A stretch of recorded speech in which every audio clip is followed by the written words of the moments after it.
every game, every action that we had. And this is round 8. There's 2 more games to go, and we're curious to see what the chess will be today and tomorrow as well. How are you, Maria? I'm a bit sad because today is my last day here. I'm very excited to see how the games are going today because we've seen a lot of show during these last rounds, and I'm sure today is not going to be no different. Okay, I'm sad as well. You can see it on my face that Maria is leaving today. No, I'm just a chess player. We don't really show emotions Exactly. So often, but yeah, it was actually a really interesting experience. I can't really find the words in English, but I'm really happy to have commentated with you, and we still have a day to go, and I feel like today you will surpass my tactics because I'm a bit rusty. I did some 4 hours of chess today with the preparation, with the kids and so on, so I feel like today it's your time to shine in terms of tactics. No pressure, but it's normal. I feel it's going to be a great day. Yeah, definitely. And it's round number 8. The stakes are really high. I'm sure we're going to see a lot of interesting games. We have a lot of interesting games. I was looking a bit on who's playing today, first boards, and I'm sure we're going to have a great show. Yeah, of course, it's round 8. We already seen yesterday, round 7, that the games are on a different level. We had that game with the king walk. White's king went to f6 and then on b5 after delivering checkmate. And it was something that you don't really see in chess. For football, it would be an equivalent of like 6 goals for each team or something like this. So it was really spectacular for us and for the chess fans that are watching. And we need to start the show with sad information, but and important. We need to address an incident that happened yesterday. So what happened yesterday?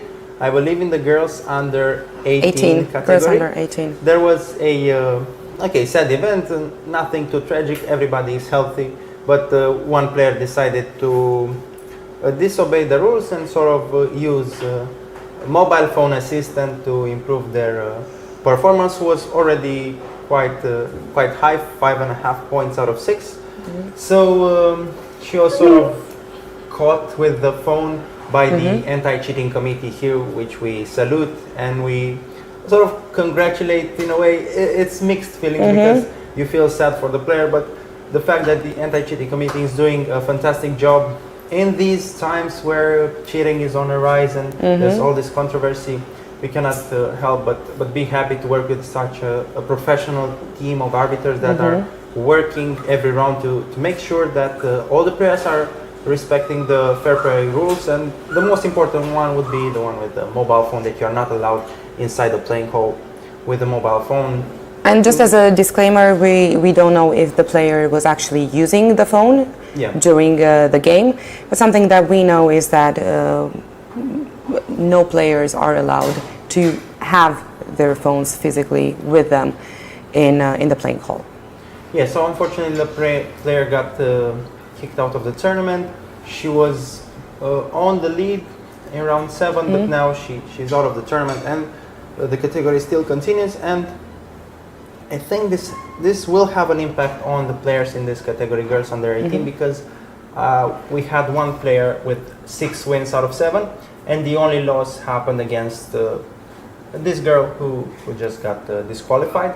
So this might bring her additional confidence to her game, saying, okay, maybe I lost to a player who has allegedly maybe used some assistance, so maybe this will help her. But at the same time, it's hard to judge this kind of situation and see the impact. So we're just going to look at the games and hope that the players are not affected. But okay, it was a tough day for the players in this category, but also for the organization team and us, because you're never happy to see this kind of behavior in the chess world, because okay, the game is complicated, sometimes we don't understand it, but the values of chess are the ones that bring us together. It's fair play, respecting your opponent, respecting the game, and just using your natural abilities to come up with the best moves. And when these situations happen, it's just sad for everybody. Nobody is happy in this situation, but we have to move on. We had to deliver this information to you because this is the way to keep you guys updated. Maybe you're wondering why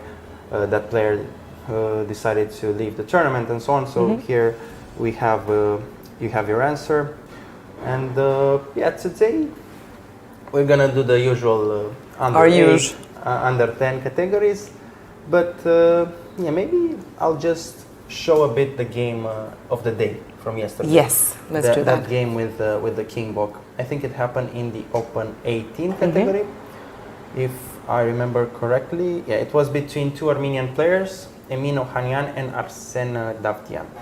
We'll just quickly go through the games. It started off as a quiet London system, which nobody really expects this kind of games to arise from a London system. You can expect it from a Sicilian, the Dragon variation and stuff like that, but the London usually predicts a quieter game. But after still complicated middle game where some pieces have been swapped, you can see this king hinting at e2, saying, okay, maybe I'm here for a quick walk. But then what happened was actually a few moves further, and this bishop d3 was played, and now bishop h7. This was the main moment where actually black decided to go for this line, which wasn't so clear to calculate until the end. You realized you're getting your opponent's king on a walk. You realize you may have a perpetual check, but you cannot predict what's going to happen. So black decided to go queen h5, which was really surprising. It's that type of counter move. Your opponent is attacking a rook, and you're not really addressing the situation. You're just going to move your queen. But the point behind it is that this check on h4 is followed by this bishop d5. And now after a series of checks, black has at least perpetual checks. So the players could have repeated the position with queen g5, queen e3. But of course, white decided to play on because of the material advantage, a rook up. Hard to calculate everything, but he felt that there was the potential to play on. The king is on h3 now, seeming safe, but at the same time, I think queen g7 looks a bit off right now, even though it's defending. It's attacking f7, but it feels like you're moving your queen away from the right squares. And now, okay, this is the complications that arose. The king is on g5. There were some lines when the king gets to e5 as well. We are looking at in the studio, and I think the main point here is after short castle, we can see that white's coordination is not really adding up to a good defense towards the king, and it was just execution time. I think from here on, it was an objective win for black. There were some moments where white could have saved the position earlier, but yeah, this is just quite unusual to see. And that was a really interesting game. Yeah, it was a really interesting game. It was about the king walk and also about the decisions. These players were on the same level in terms of rankings. They were from the same country, Armenia, so we might suppose that they have information about each other, so they have a long history. But the player with the white pieces decided to keep pushing, to go for avoiding the perpetual check, and the decision backfired. But you cannot really critique this kind of decision because he wanted to play for a win, and we sort of said yesterday that chess rewards the players who are taking more risks. This wasn't the case today. But in the long run, still the best approach. Yeah, it's the best approach, and we might still see him bouncing back. Probably we're gonna watch his game. He's still probably playing on the live boards. He just lost on board number 2, and yeah, that's our game of the day yesterday in terms of the aesthetic of the game. But we also saw some really amazing opening ideas. I remember this g5 idea in the Alexia Yordaki game. Maybe I can just jump straight to the game as well. I think I can't remember. And somehow, if you remember, it was all downhill from that move. Yeah, I actually got the chance to ask Alexia after the game how was she feeling after g5, and she realized she was running into an opening preparation, and she felt that things will be tough. And this is what we predicted actually yesterday. This is something that we mentioned because we were looking at the time differences as well.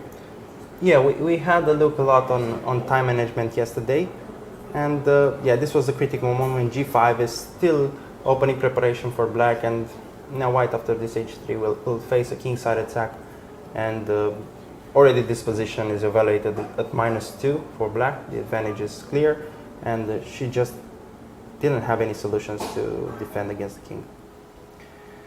And yeah, it was a tough day, but we just wanted to highlight this interesting idea with G5. Maybe you can use it in your own games, or maybe you can enrich your chess understanding by looking at this game. And yeah, the action was still complicated. We had a surprise in Open 18. I think Elham Abdelaouf lost. He was clearly dominating the category, and he lost in Rosolima, where it seemed such a quiet game, but then the opponent just surpassed him. So, and we were discussing about the confidence that some players have maybe after they have 6 out of 6, and this might have shown in the way that he chose to play. Yeah, confidence generally is a good thing in sports, but with confidence that he will just overcome and not lose. Maybe. Yeah, and the way I think it transposes to chess, sometimes this overconfidence may lose your objectivity. Okay, thank you. And because with other sports like tennis and football, if you're confident, your body gets additional energy, and it actually helps you on the field. But with chess, even if you have additional energy, you need to evaluate the position objectively and just find the right resources, because this confidence oftentimes transcribes to attacking or risking and stuff like that. And the positions, not all positions in chess are attacking of nature, not all positions require taking huge amount of risks. So it's an interesting balance, but I think we can come back to what Gabriel Grecescu was saying about this recommendation by Ramesh to keep your level steady of energy in terms of the way you're treating your body, but also your mind. So overconfidently can also backfire. So water and bananas during the game. This is something a great takeaway that I think we're going to remember after this competition. So what I said didn't really make much sense, but the water and bananas is the good takeaway, because that's the way we remind to keep our level steady. That was the Ramesh suggestion to Pragnanda. For those of you who missed the amazing live stream of day 3. I think it was day 3. But okay. And apart from that, any other news? Did you go to the beach today? Not really? No. I wanted to. Weather was still nice, but... Yeah, and it's my last day here, and I wanted to do that. But, it's about balance as well. Getting a bit of rest, preparing for the last day here with you. What does that look like, preparing? You just look up how to deal with weird jokes? And then sure. Meditating, tactics. What is Cal going to say today? Yeah, I think I just have 2 more topics besides chess, and then we can keep going. Okay. With the actual games. So the first topic is my PhD proposal. I was the follow-up. The follow-up, yeah. I sort of hinted that I had my PhD proposal meeting, and I got accepted, and I'm gonna start this October. So for those of you who are watching, half of them being my parents, they're really happy right now and proud. And the thing is, they should. Yeah, it was a good academic achievement by Team Gheorghiu. And the thing is how to link this with what's happening right now. The PhD is about chess, of course, because you need to link everything with chess once you dedicate your life to it. And I'll do a project with computer science, AI algorithms, and the way people learn chess. So I'll try to combine the 2 things I'm good at. I'll leave the jokes aside, and hopefully I can deliver some useful product for the people who are trying to learn chess via this research. So for everyone watching, they can reach out to you if they have more questions, and if they're interested. Yeah, I think it would be interesting. It will be a similar product with AIM Chess. What AIM Chess is trying to do is to provide you with a personalized training program and so on. And I'll work on that path. I also found out, and I was telling here at the stream, that there's Chess GPT now that explains the engine's move with some concrete words. So sort of combining this stuff and hopefully getting to a personalized training app. Okay, this sounds... I can't wait. Yeah, and maybe it will help you as well get to the national title that's going to be in 3 years. You're going to play tournaments, or just after 3 years go straight to the nationals? We'll see. I'm going to keep you surprised. Okay. Because I'll be surprised probably as well. But no, I'm going to start playing. Starting with next year, I'm going to start. Next year, start playing some rapid chess or rapid chess, normal. How do you think? Because okay, the question is, how do you think this commentary influenced your approach to chess? Because seeing so many games, I think I've changed my ideas a bit. I don't know if it happened for you or it was just a normal. A bit, maybe not changed in a way, but it definitely provides you with more perspective, and you gain more ideas that you want to at least try to implement and see how they work. It's definitely hard. Theory without practice, I think everyone knows, only gets you so far. So while we're here and we see all these positions and we're commenting on them, if we would have the engine as well, commenting with the engine, you know, you would feel even more in control or knowledgeable, let's say. So it would give you a boost. But taking into consideration the fact that I didn't play for 12 years, or I didn't stay at the board for 12 years, I'm sure the first tournaments might not go as smooth as I think now that I'm commenting on it. But definitely I'm preparing. I'm starting to prepare more and more, and we'll see. Just the first two are going to be harder. Okay, after that, a couple smooth of sailing. Smooth sailing. Do you think you'll handle the emotions better with your life experience as well? I think yes. I think one of the main factors that would change at the board would be the confidence. This is something that I've struggled. So no confidence, or full confidence? I would say more confidence. More confidence, okay. More confidence as compared to when I was because actively playing. As we grow old, we as people, I think we become more mature and we change the way we view chess. It's not a lot about, oh, my opponent is attacking, oh, I'm attacking and this is feeling good. It's more about objectivity, and I think we can use just our intelligence, which is decent, rather than emotions, because sometimes, you know, emotions hijack the reasonable approach, and then that's how a lot of people are making mistakes when they get emotional and stuff. Sure. I mean, you still get maybe some emotion or some emotions at the board, but definitely dealing with them is a different thing. Yeah. Feelings are not facts, something Feelings that I told you in the past. Can we tell the audience what's your job, or not really? No, it's a surprise. It's a surprise, but Maria knows a lot about this kind of stuff, like you feelings. can, of what course. Did you say? Feelings are not facts. Yeah, you can sort of. You can, of course, if you want to say. It's not a secret. It's so not you a can secret. say.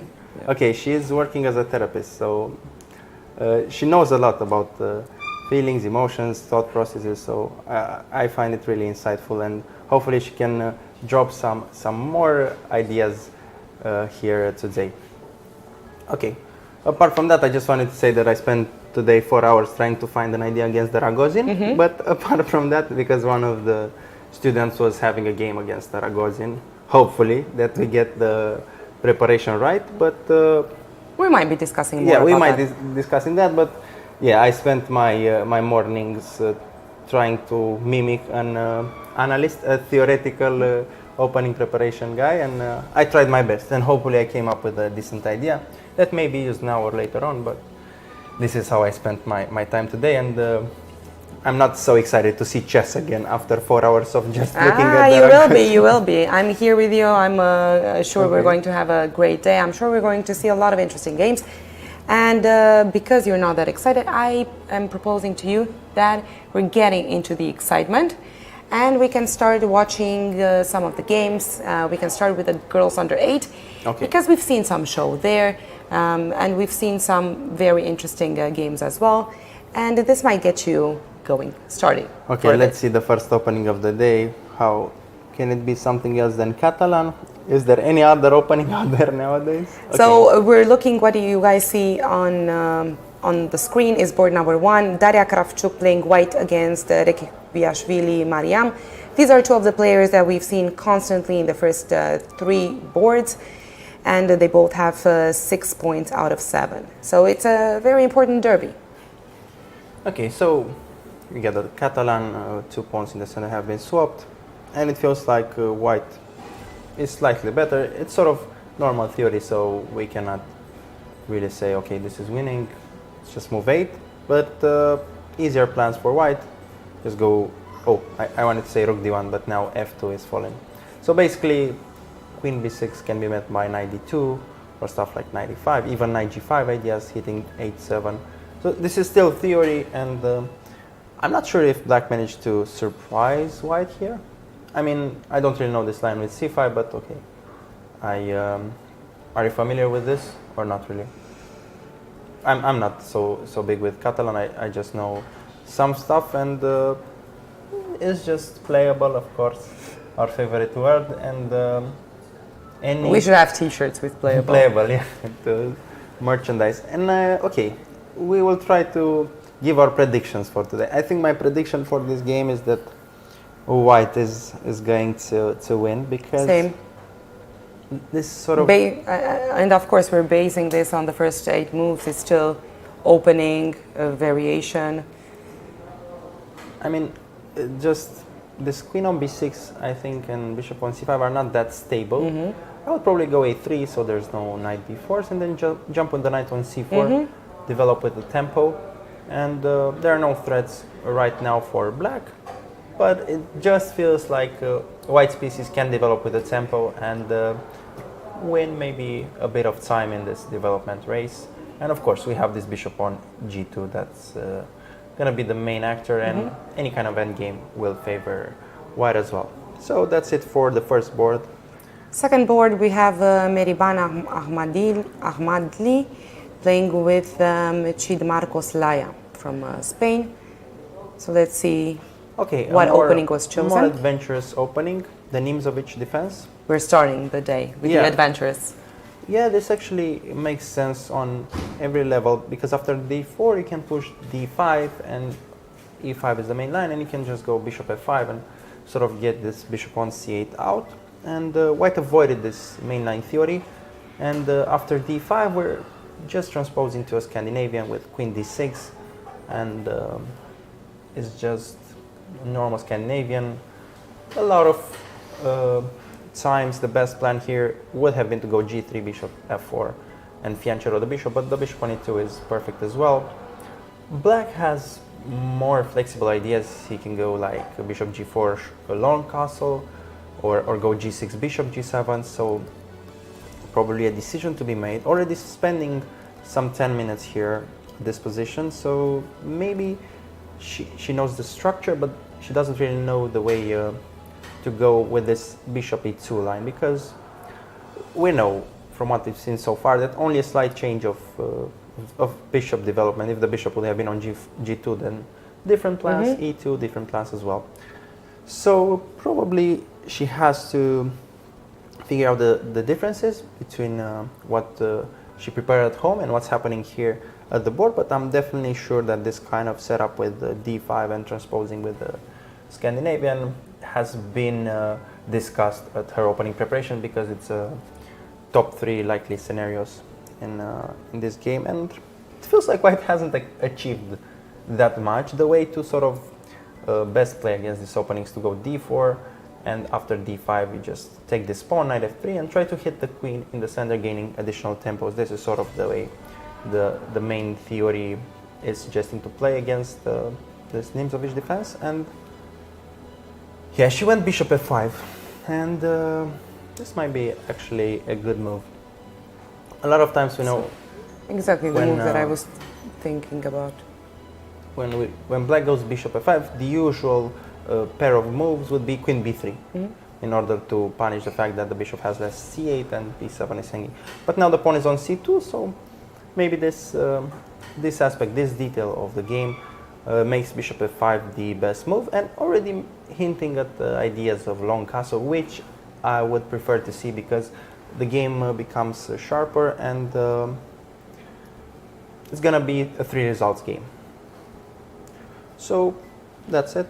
I think we can move on. Kind of a slow game so far, but we only started the games. Yeah, it's pretty normal for this stage of the... Board number 3, we have Sarah. You need to help me. We have Sarah. We have Sarah from Georgia playing against Markish Carla Ioana from Romania. Definitely another derby. both players 5 points out of 5. They might be playing for a chance to win a medal. Okay, winning a medal, but with the Scandinavian again. This is surprising. I mean, the Scandinavian on the first two boards is not something we ever seen in this tournament. And Bishop f5 as well. So some similarities between the games. Oh, before. Okay, so now this actually makes sense, and we can see the tie between chess and logic. The bishop has left c8, b7 is hanging. Consequence is b4. I can go rook b1 and grab the pawn. So I don't know if this is preparation or just a really good reasoning by Sarah, but I really salute this kind of moves that are in direct correlation with your opponent's last move. You connect with sort of the drawbacks of the move, and you just go with it. d3 and bishop g5 and a4. Okay, White is doing what they're supposed to do. They're gaining space on the queen side, and it's not that often that we see in this kind of Scandinavians that the tempo has been won by a pawn, and then the outcome of this is that you'll gain faster attack on the queen side. Usually the play is on the center, the pawn. We are used to having it on d4 when it connects this e5 square, and usually a lot of plans are connected with this knight e5 jump, but in this position the bishop on g2, the knight on e2, slightly different and directly hinting at this b5 break, and just rolling the pawns on the queen side. Not something that we see so much against the Scandinavian. It's usually attacks against the king, space advantage, but I really find it interesting to see this approach. And in terms of Black's plans, I don't see much at this moment. I just, really. If we're trying to add up the pieces, it feels like they're a bit on loose ends. This bishop on f5 is not doing much because this pawn on d3 is blocking. This battery with the bishop and the queen is just hitting a wall. The knights, okay, they are defending each other, but nothing else. Probably the way to go to just take advantage of this battery would try h5, h4. Sort of this is logical, and you cannot go h5 directly because this g5 bishop will be there forever. So just go h6 and then sort of h5. But h6 can be met by bishop f4, and I don't know if you really want to trade this bishop, because it feels like this bishop on d6 will cover a lot of squares, and your pawns are a6, b7, c6. You're already having some weaknesses on the dark squares. So probably something like knight d5 to just work around this reasoning. Knight d5, so maybe I threaten h6, let's say. Big word, threaten, but sort of trying, because there's no material advantage, but trying to work a plan, because maybe... Because White's plan at this stage, it's at least, clear. It's clear. And I don't know if you can stop it. I mean, playing b5 is just fails to tactics, but it's usually not good to expose yourself like that on the queen side, but the concrete way is just takes the pawn, and this bishop on g2. And I cannot even play b5, I'm just taking. You can just take double, and you're right. Tactics time was working well with the spin on c6. And I think today we will talk about, or if you have any other suggestions about the plans, because with the plans in terms of not the future plans like a job, in terms of what's each color, what's the plan, because here if you're just making moves with black, it's not enough, because white has a clear plan. And to talk more generally, a plan is usually connected to a weakness or a target. This is the way to go. You can either, for example, with white, it's clear that this bishop is a main piece, and they just want to create a weakness on black's camp. So this is the plan related to a good piece and trying to get a weakness. And with black, we only saw a potential target on g3, and then we came up with this h5, h4 plans. And the good thing about plans is that they give you a roadmap of the position, but the bad thing about them is that you need to keep adapting, because you can choose a plan, for example, in this move, but then things happen and you have to change again. And it's not that a game of chess is just about one plan. It's oftentimes about maybe 5 mini plans that you keep changing until the sort of, and you keep adapting and evolving with the position. And one of the first things, and I'm curious if you agree with that, one of the first things that I learned when I started playing chess, roughly when I was about 7, was that you cannot win a game without having a plan. Do you agree with that or not? I mean, At this as stage? a mathematician, I can think of counter examples. But I was trying to think of the scholar's mate, but that's still a plan. You're going for the scholar's That's mate. a plan. That's a plan. I think it's true. I was thinking if you just play randomly and just try to take advantage of the opportunities, maybe your opponent is hanging a piece, but that's still a plan in itself. Just wait and take advantage of opportunities. So I think your statement is correct. We can advance it to a theorem. Actually, you can.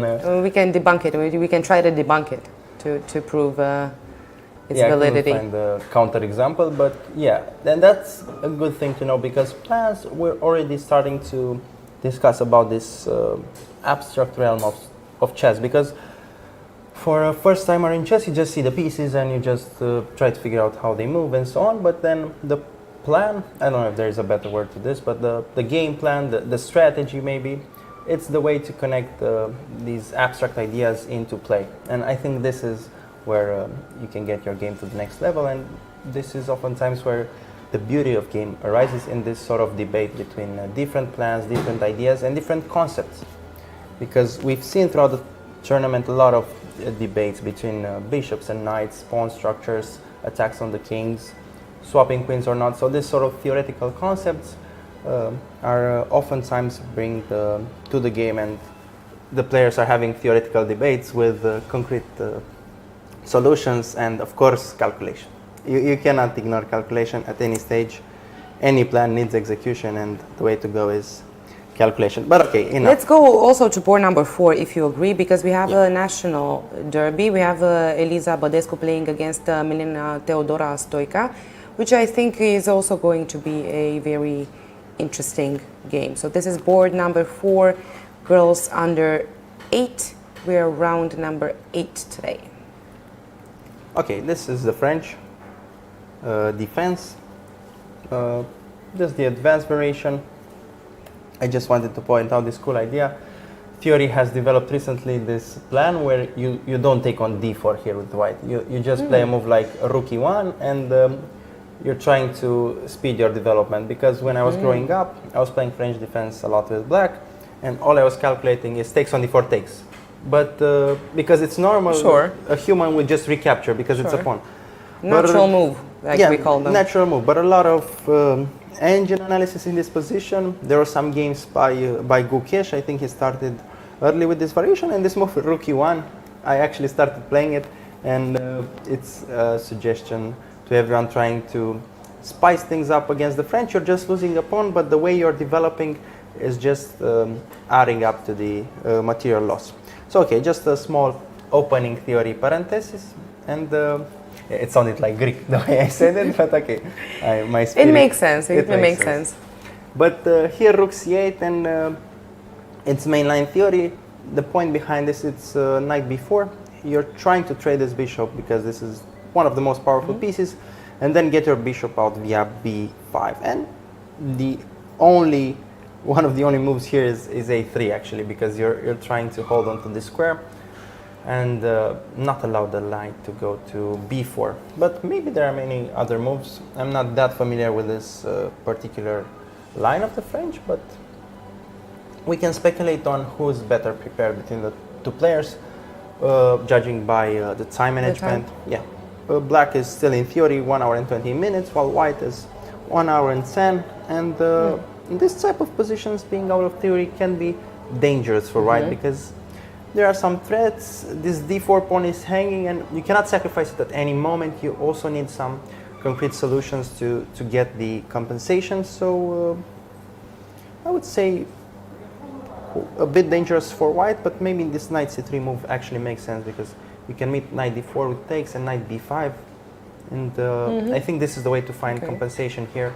And of course, if you grab another pawn on e5, yeah, okay, it's the debate is how you're gonna sacrifice this pawn in this variation, and yeah, you just need to grab d4 as black, and with white you just need to develop fast. And yeah, this is sort of the way to go. We'll see throughout the day, because we want to present to you during these hours all the first boards from all the categories, first three mainly. If you have any requests, please let us know. YouTube, Facebook, Twitch. We are taking all of them into consideration, and then we're going to jump to a particular game. And now I would suggest let's go to Open 8 Of course. and see how things are progressing there. We have Luca. board number 1, yes, Luca Protopopescu playing with Kucher Artem from Ukraine. And Artem Kucher is actually in the lead of this competition. He's 7 out of 7 points. Wow, this is... And this is really impressive. He's playing with the black pieces. His favorite number is 31 in this competition. Okay, so again proving that ratings don't matter at this stage. He just won all the games, being starting at the position 31 out of around 100 players. So okay, here we have the position on the board. White is still in theory, black is thinking. Not your usual Najdorf. With this bishop d3, this line has been developed recently, but from my experience as a Najdorf player, I would be happy with black here, actually. Because I'm controlling d5, and I'm blocking this bishop on d3. And your whole construction doesn't make a lot of sense, actually. There could be plans linked with f5 and trying to go for a kingside pawn storm, but I don't know, from what I've played in the Najdorf, it feels like black is comfortable here. Let's switch the perspective, maybe that's different. Okay, switching the perspective gives us the hint that white has some space on the king side, so they can maneuver there, but I think it's normal, and I think it was justified the way black spent their time, because these decisions can actually influence the game a lot. How much time? He is on 1 hour and 7 minutes. So Okay, so quite a bit. Yeah, he spent 20 minutes, and it makes sense, because if you just seen this bishop d3 for the first time in your life, okay, you play e5 because that's the thematic move in the Najdorf, and then you need to think of your development. You have options. You can go bishop e6, you can go bishop b7. The knight can go to 6-6 or d7. So these are sort of the four combination of moves that actually make sense, because the other are clear. Bishop goes on e7 and queen goes on c7. And you probably need to calculate if b5 can be met by a4. So I think it makes sense the way that he handled this, but f4 followed by a3 feels theory to me, because it's really concrete, and okay, a3 has to be played because b4 is a threat. So it's just, if white is more comfortable here from the home preparation, might be a factor that actually influences this game. Even though objectively speaking, black is fine. Yes, that I wanted to say. I'm sure that maybe up until one point it's going to matter, but once more moves are being made, and once you're out of the opening, might be that black is going to feel more and more safe or secure.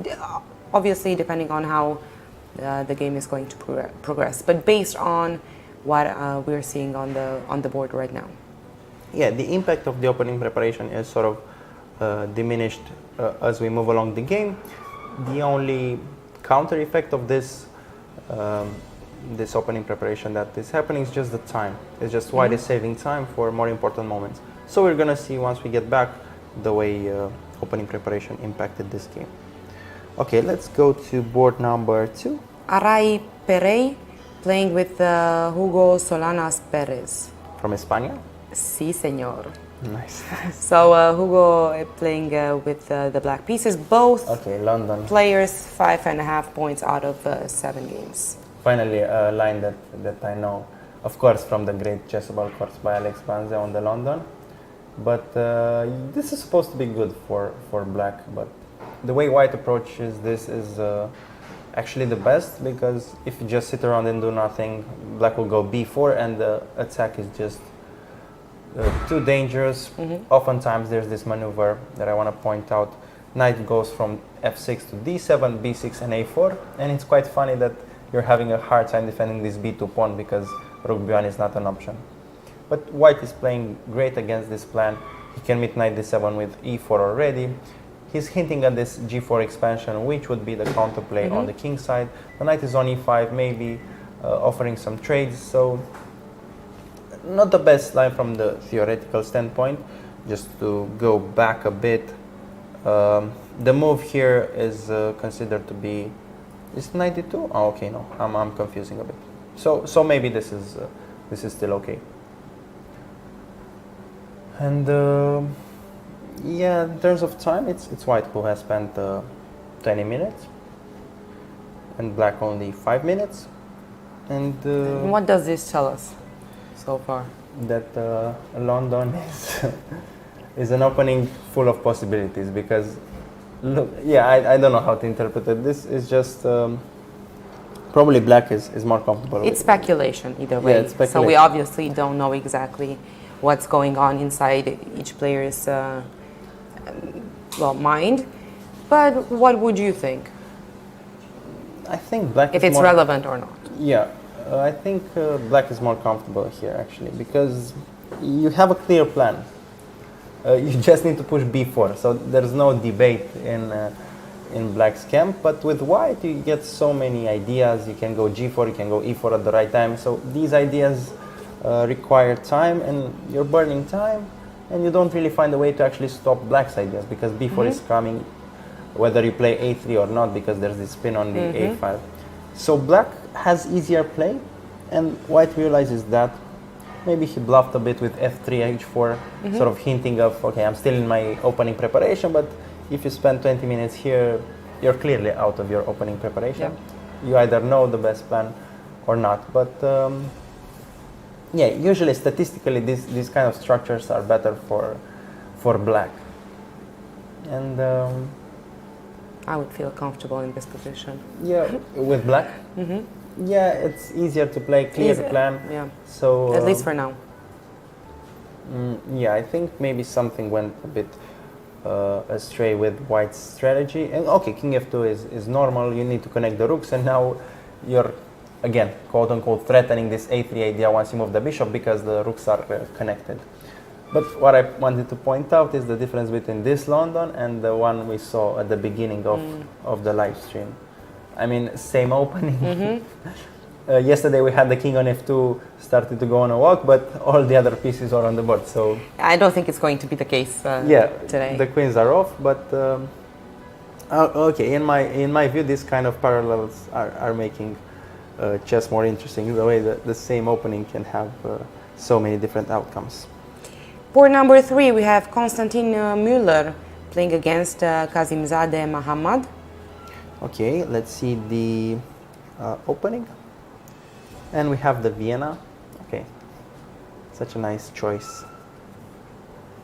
What do you want to see more of today? What openings? I don't know. I think I want to see more French defense. But the way French has been doing here, it was hard. I think we remember a game with Axel Valois. He was also playing the French, and he was having a hard time. So the French had a hard time, and I'm a French defense fan. But when you see your favorite opening being sort of outplayed by any kind of opening preparation, hurts a bit. But sort of seeing the French holding on one game, that's what I want to see today. A successful story with the French defense. Okay, in any kind of category and scenario. And here the Vienna is quite fashionable opening lately. Yeah, it was revived with all this courses that appeared on this opening and so on, so it got really popular. And I don't know if we recommend it here in the studio, but I tried it once. Last year when I was playing a tournament. I just bought a chessable course that had Vienna in it and worked through the theory. I tried it. I had a really good time, but okay, not for you. Not for me. Not your cup I of won tea. the game, but a bit uncomfortable in terms of the way the pieces were connecting, it wasn't that familiar. It was a bit artificial. So I had my experience, and maybe Maybe we're going to be using it in the future. yeah, Who not knows? not that soon. Okay. Let's say that. Not for the sure. near future. Not in the near Okay. future. But I've seen it here, and this is an opening that we couldn't see even 3 years ago happening at any level. For but sure. being employed at this European stage, the highest stage when you're talking about European youth chess, highlights the impact that online chess is having, and all these courses appearing and so on. Seeing how the meta of the game, this is sort of, they say in any game, the meta, the way the best strategy are working, are actually affecting the classical chess. Because in our times, if something was played on the internet, it didn't really transpose to classical chess immediately. You couldn't No. really play like 1g4 and so. It was just blitz openings, and it was left in the blitz openings sort of corner. But now these type of blitz openings, this chess cafe style, has transposed to classical chess as well, and this brings more entertainment. Yeah, but information was not the same. The amount of information was not the same, and definitely it was not used in the way that it is used right now. So we have a lot to learn and to adapt. I think chess requires a lot of learning as you go, and a lot of adaptation, and staying in trend, basically. It's like in the academia world, Okay, You good need to- parallel. But to know what's happening. while we're on the subject, I just need to bring this beautiful book by the Grandmaster Jones Gavain. This is called Coffee House Chess Repertoire, and this exactly addresses this kind of stuff for players who want to casually play chess from time to time. He's offering interesting ideas. The repertoire is structured for white with 1e4, but many casual ideas, and maybe people who want to reinvent their repertoire for white can use this book. I mean, I read it and it was a really good time, and some lines are actually Good to know. yeah, for anyone who's interested in chess books. Okay, Let's before the break. Let's move on to girls Can we girls look at, under 10. If we're- under 8 board number 4 and 5, because I had some requests, personal requests. Okay, let's do that. We I will- always And then after the we're break, very serious with our requests. So yeah, if let's do anybody that. wants to check a game, we had, so board number 4, let's see this Tarash, E5, Who's D4. playing on board number 4? It's Leonid Ivanovic and Harry Weber. Oh, okay, interesting opening with the Tarash. I mean, takes with the knight. I haven't seen this before. Yeah, probably you're supposed to take on D5. This is the main line. The main line. Yeah, but knight F3 maybe runs into this kind of stuff, and it feels like black has a better center already on move 7, and F5 is proving that black is playing for more than just a quiet game. They want to push the pawns in the center, gain space, and claim that they're here to fight. So interesting opening choice, and we're gonna see what happens in this game. But the request was on board 5, I believe. It's Ryan against Mikhail, and let's see how Ryan is doing. He's playing the Alapin, which is an opening we've seen a lot, Very much. and he's going for A3. Oh, and F4. This is actually interesting. We haven't seen this line in this tournament so far. We've seen knight F3 and usual bishop D3, queen E2 line, but F4. Okay, this is surprising. Knight F3, bishop D3, short castle, and we reach the similar pawn structure, but now the pawn on F4, okay, has advantages and disadvantages. One advantage is you gain space, you're supporting E5 better, but bishop on C1 is restricted because we really wanted this bishop to go H6 in those attacking lines. So I think it's an interesting approach. I haven't really seen it. We're happy to get this kind of position, and I think we can take a break. The position is normal, so the action is still far from reaching- happening. Far from Exactly. happening. So And because it's a request, we're always going to come back throughout the day, throughout our broadcast, to see what's happening. And again, any type of requests that you guys have, just let us know so that we can have a look at the games that you want to see. And with that being said, we're going to take a short break.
suntem onorați de acest parteneriat cu prietenii noștri de la Autonom, să fie șah și, foarte important, fiecare mutare deschide noi drumuri, ajungem peste tot în siguranță alături de prietenii noștri de la Autonom.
Well, welcome back. We're here in the studio. I'm the same FIDE master, Călin Gheorghiu, joined here by the lovely women FIDE master, Maria Ursente, with the glasses on now, so tactics vision will be 3000 elo. And we will... Again, no pressure. No pressure, no pressure. No pressure. Today I is... feel like taking a day no off pressure from day. calculation. Okay. So, we were leaving you with the girls under 10 category.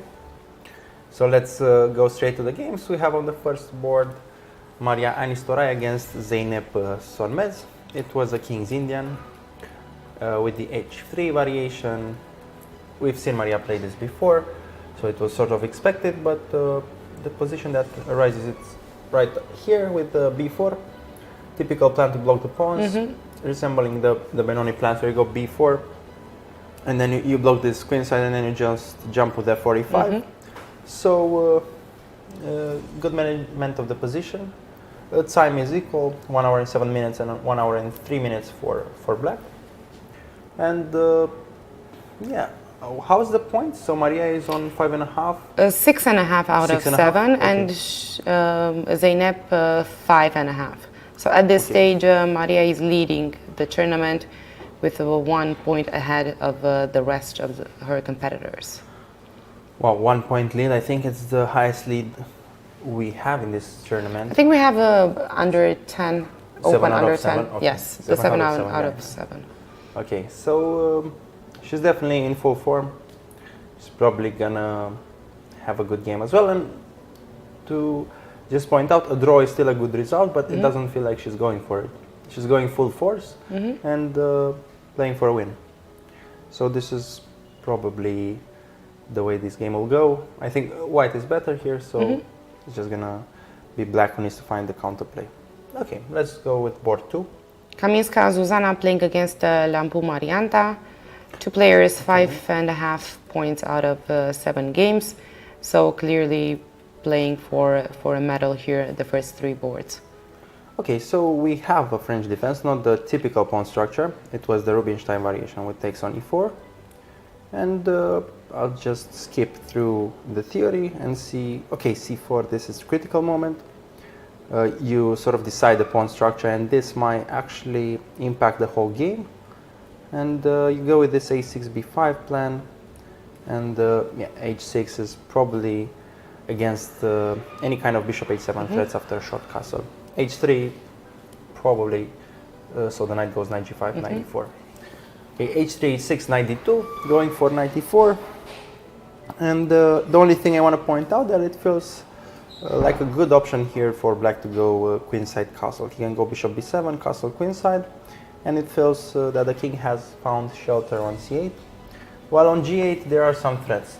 There are some queen g4, some bishop h6 ideas. The rooks can jump from e4 to g and h file. So I would be reluctant to go short castle right now as black, but the move is bishop b7. It's sort of the normal developing move, and then you can decide later on what you're doing, because there's no threat right now. So you can spend some time to just go bishop b7. She's thinking, it's not the typical French defense pawn structure, but I think it's a better scenario for black than they usually get from the French defense. I mean, the position is slightly opened, the bishop on c8 has found a role, and white starts to maneuver. So this points out that there's no clear plan for white here to just go straight for the advantage. And she plays bishop b7. Yeah, bishop b7 is normal. Another detail that we can point out is that you don't really want to play f5 here with black, even though it seems tempting, but you're leaving this e6 pawn behind, and this can have drawbacks later on. So for example, queen g4, f5 would be a strategical mistake. I can just check on h5, and if we trade the queens after queen f7, the endgame is better in terms of pawn structures for white. So, okay, that's it. Interesting decision with c4 again. Usually take on d4 and you either transpose to Isolani or go for this 3 against 2 pawn structure, but c4, it's slightly unusual, and I'm curious to see how this impacts the future endgame. We might come back to this game because during our last hour of the transmission for today, we'll definitely come back to some of the most interesting games. from out of this boards and see how the games progressed. Okay. let's Moving go. to board number 3, we're still again girls under 10 category. We have Bakshizada Asnad playing again against Angelina Doan. Both players again 5.5 points out of 7 games. Okay, we saw Maruti pawn structure, but let's see how we got there. Okay, sort of a King's Indian type of opening, and yeah, straight into the Maruti, classical. We've seen the Maruti a lot in this tournament, and it's one of the most fundamental pawn structures you can study. And if you're interested, I think it's a classical. This it's is a classical. why, yes. And if people are interested, there's this good book by Grandmaster Rios on pawn structures. It's called Grandmaster's Guide to Pawn Structures, and then you get all these ideas that we talked about in the studio. You get it in a book. So this is a good suggestion when you're studying pawn structures. Okay, before, what happened is that a pair of pieces have been swapped. So there's no bishop on g7, there's no bishop on e3. Usually these trades are favoring black because he's lacking space, but at the same time, I feel like white still gets the space advantage, and it's not so easy to maneuver with black. For example, your move here will probably be knight somewhere because the threat is b5, and threatening b5 to actually restrict your bishop and capture it. So you have to address this, and knight e5 can be met by f4, and you don't even have a square for the knight, and you're already losing material there. So already we can see that it's not so straightforward to find a solution here with black. Again, the typical a6 runs into b5 again.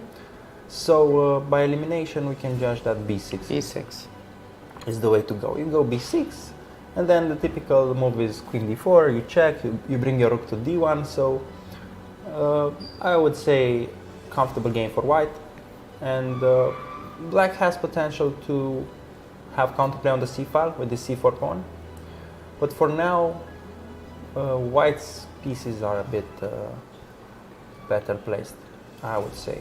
I agree. Okay. I used to play something similar. So With white. With white having the Maruti, yeah, it's always tough to face the Maruti. The lack of space, trying to maneuver and so on. It's difficult, and it's sort of not so usual that trading pieces is not really doing the job here with black, because you're still struggling with good squares for the pieces. So probably b6 followed by some sort of a5, I would think, because I want to win this c5 square. But this kind of threat with b5, getting the bishop, it's again not that common to trap the bishop sort of in the middle of the board. So better prospects for white. I would evaluate it as some +1, around +1 advantage, if we're talking about the well-known temperature bar, but we can improvise and sort of give you... And adapt and overcome. Yeah, we overcome. We don't have the engine, we don't have the bar, but we are giving you guys our thoughts. If we're wrong, then so be it, but it's full honesty, and we brought some reasons behind this evaluation as well.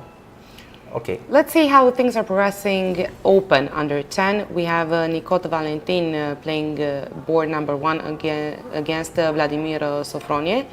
At this point in this tournament, Vladimir is leading the tournament with 6 out of 7 points. Okay, so under 10 category we have 2 Romanian players leading. Yes. Which is a good sign for this category and for this generation. Maybe start of a future stars, future Romanian stars. Okay, let's see the opening. We know Vladimir plays aggressive, so he goes for this knight c6, g6. Okay, some opening theory here and there, but okay, such a classy move to go queen c7 here. Bishop g7 is still fine, but queen c7 is just better. Knight c7. Okay, it feels like there was a waste of time with this knight, but actually the moves were correct. You need to overcome some d5 threats and so on. Okay, so I feel like black has done a great job so far, but the position is still restricted. You still need to solve some problems, but once you get away from them, so for example in a couple of moves, once you stabilize, for example, potential knight on d5, or you just castle short and bring the rooks on the c file, the position has better prospects for black once you How start about the fighting. time? Time is sort of similar, 1 hour and 7 for Valentin and 1 hour for Vladimir. So they're both out of the preparation. It's move 18, and So it's playing time at this point. Yeah, it's same time, and again we see Vladimir's playing style, like always going forward and going aggressive. And this playing style actually rewarded him with a win in the last 2 rounds, from what I remember. And yeah, maybe he didn't really go for risks, because the one that made me risky decisions, but he went for the attack, which paid off. So equal position, but slightly better prospects for black, I would argue. Board number 2, we have our Larry Mark playing black. He is coming from France, and he's favorite number 1 in this tournament, playing against Udesmir Ali Poyraz from Turkey, who's playing with the white pieces. I just remember that the request I was telling about was for this category, but okay. I did some other request in the later hour, but apologies for that. Okay, what's this? And this looks like sort of Marozzi again. Oh no, this way to play against the Alapin, and sort of sacrificing a pawn, and you can go c4 here, but black has good compensation. Okay, go here. Queen d2, bishop f3. Okay, I think this is a critical moment. The double pawns weaken the king, so let's see how this impacts the rest of the game. And rook c5, rook c1, and wow, good thing that black tripled on the c file. And yeah, now it's black who opens a file against the king, and if a rook gets to the h file, it's damaging, but actually it's white to go rook h3 and start the attack. So rook h3, and after queen f6, maybe some potential endgame on queen f6 takes, and then this d pawn is alive and passed. Would you take on f6? Okay, I need to figure out if my d pawn will be good enough. So it will probably be calculation time. But at the same time, I'd like to keep some attacking ideas as well. So probably rook h3, queen f6, just go queen d2 and go queen h6. Sort of this idea would make sense to me, but if I have enough time, because there's always the threat on c4, of taking on c4. Yeah, there's a threat on c4, exactly. So already we're talking about solution for white. So rook h3, you cannot go f6 because queen g4, and the queen f6 is sort of forced. Actually, there's also e5 for black, which is maybe interesting, maybe not, but it's a move. So okay, white goes h4. He didn't want to go for this kind of stuff. e5 still on the table. I think I like this e5 move, because you're blocking this diagonal that's usually giving you a hard time, and maybe you can go e5. Maybe, but then f5. you're also letting my d pawn be fully alive and well, yeah. ready to progress at the right time. So I'm not entirely sure. Okay, but to double the edged game, okay, he goes queen f6. So he wanted to go queen f6 anyway, go for the end game. But the logic, I think, is that you can cover this d pawn with the king. So if you trade and you go anytime d6, I can have time to go king f8. Yeah. So it feels like black actually is having the edge, because c4 is a permanent weakness. I can cover the d pawn, and probably if you don't even trade, my queen will be better on f6. And either way, my pawn structure with white is not the best. Yeah, so just in games. just a tough spot for white, but I would sort of ask the question why 1 minute for this decision with h4, because it's not a typical critical moment, but you can feel the position is slipping. So you need to maybe start to come up with emergency scenarios where you actually solve some problems. You just go for concrete lines rather than just go h4. But okay, maybe white has something figured out, but we feel like black is in full control, and black with 1 hour and 25 on the clock. Oh wow. And white with 44 minutes, so Larry Mark showing full confidence here.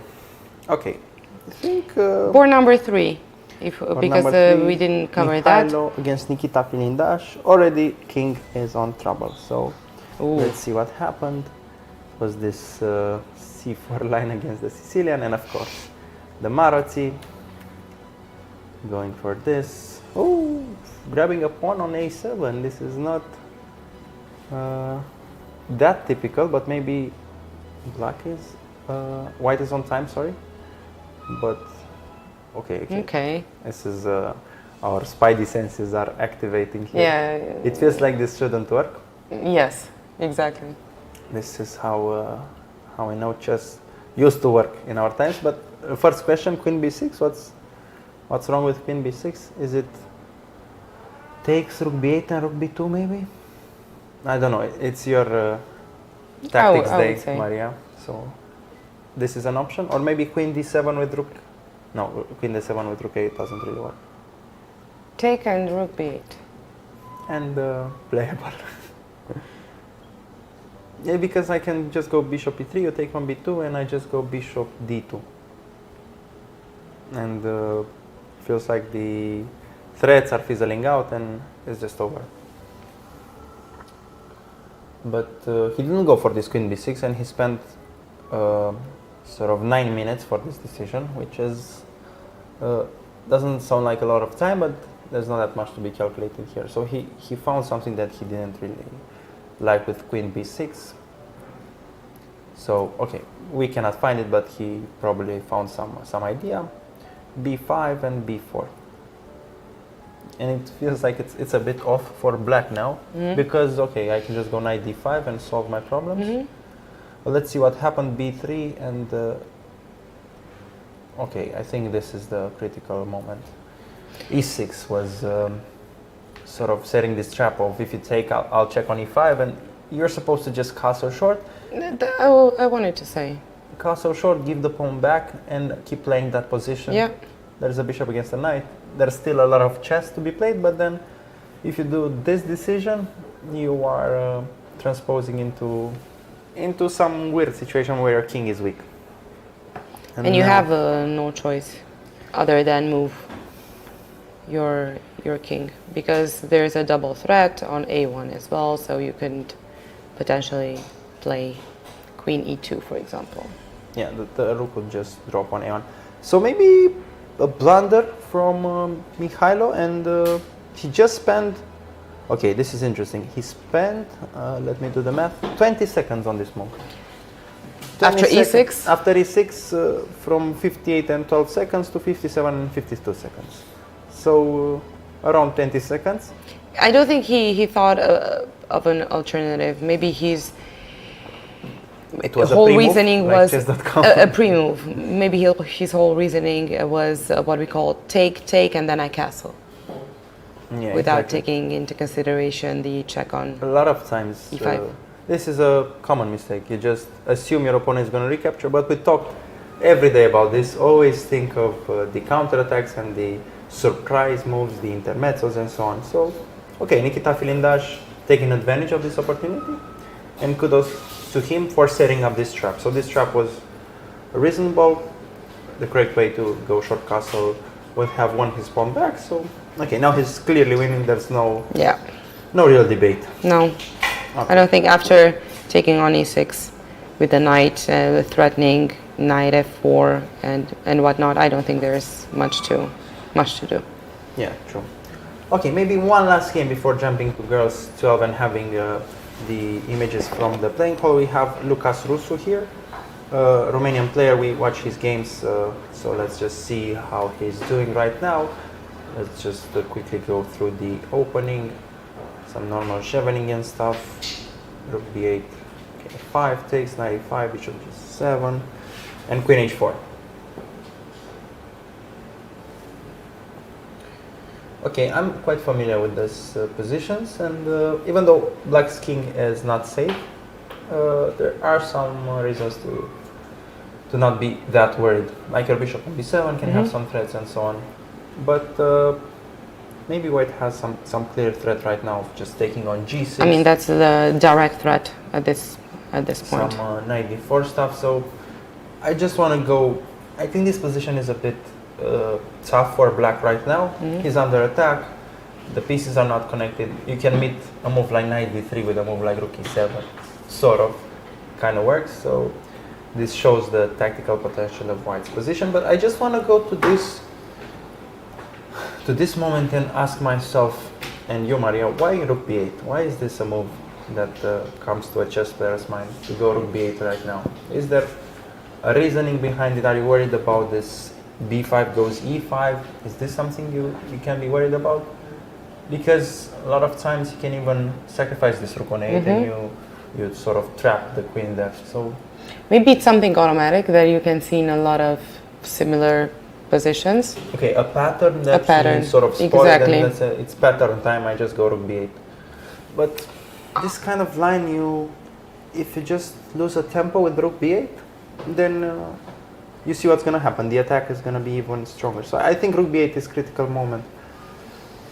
There are some other ideas here as well, sort of linked with e5. Okay, e5 is not a move, sorry. Just b5. b5 would be the move, and e5, I don't think it's that powerful for white, but maybe. Okay, another idea that came to mind is just move your rook and go knight d7, knight f8.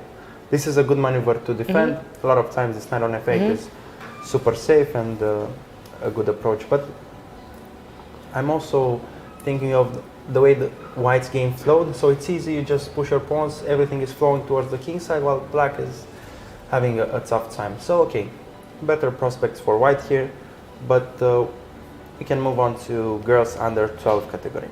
Yes, let's do that. See what's happening there in terms of standings. In terms of standings, I'm going to let you know right now. On first board we have Blanca a Simont against Kinga Lajdamik. And Blanca is currently leading this competition, followed by Kinga Lajdamik.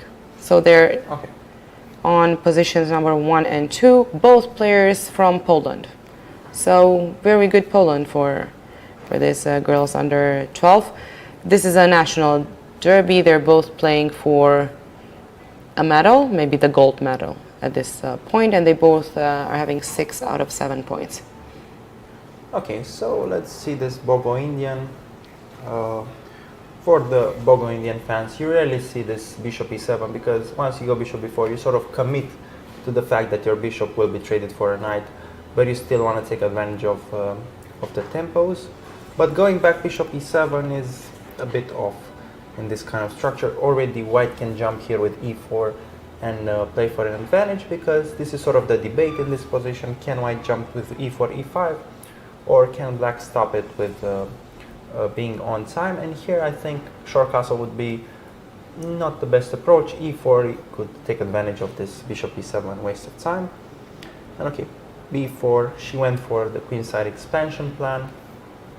Ruxian, okay, so white goes straight for the queenside, which is not the typical way, but again, still strong, and the third Marazzi of the day. But the other way around, we see patterns. We are chess players. We can't help but see the patterns, and it's no sort of no surprise why a lot of players are going for this pawn structure with white, because it's solid. It's close to risk-free because black's plans are just linked with the d5, b5 breaks, and once you stop those, black can almost do nothing. And with white, you can advance your pawns, you can slowly build up. So it's a good opening in terms of strategy, but also in terms of possible results, because it feels like white is playing for a draw or a win here. We have also images from the playing hall. Okay. And it's great because we try to do that every day when we are commentating on the games, correlating them with what's happening inside as well.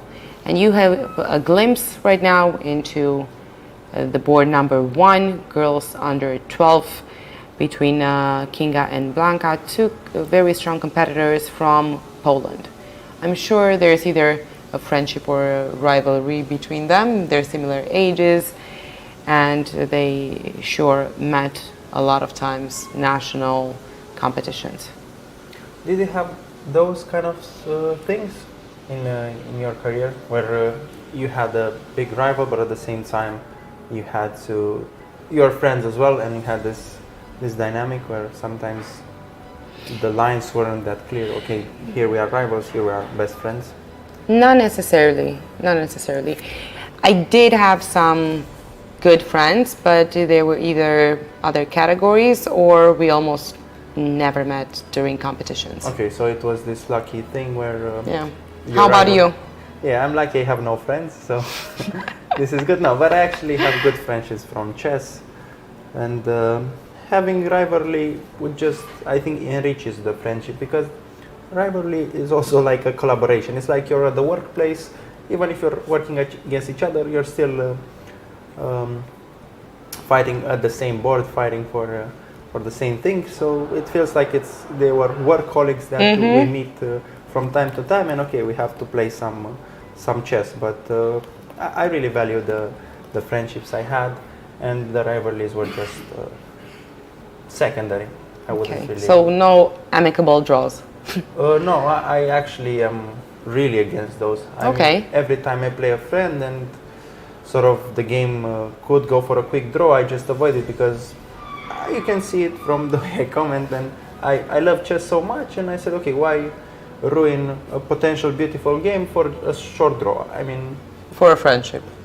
I'm kidding. No, I'm kidding. Not a friendship, because with me there's no results, pressure, no stuff like that. It's just the beauty of the game, and we can be friends afterwards, but with additional chess being played. So this is sort of my philosophy. I don't know if it's good or bad, but it's one principle I stand by, that I still have beautiful chess to play, and I try to maximize every opportunity I have. I really like that. Okay, thank you. Thank you. And yeah, this kind of structures are bad for black. I was studying this when I was 11 years old. I was telling this story when Grandmaster Tiberi Georgescu crushed me in the hedgehog.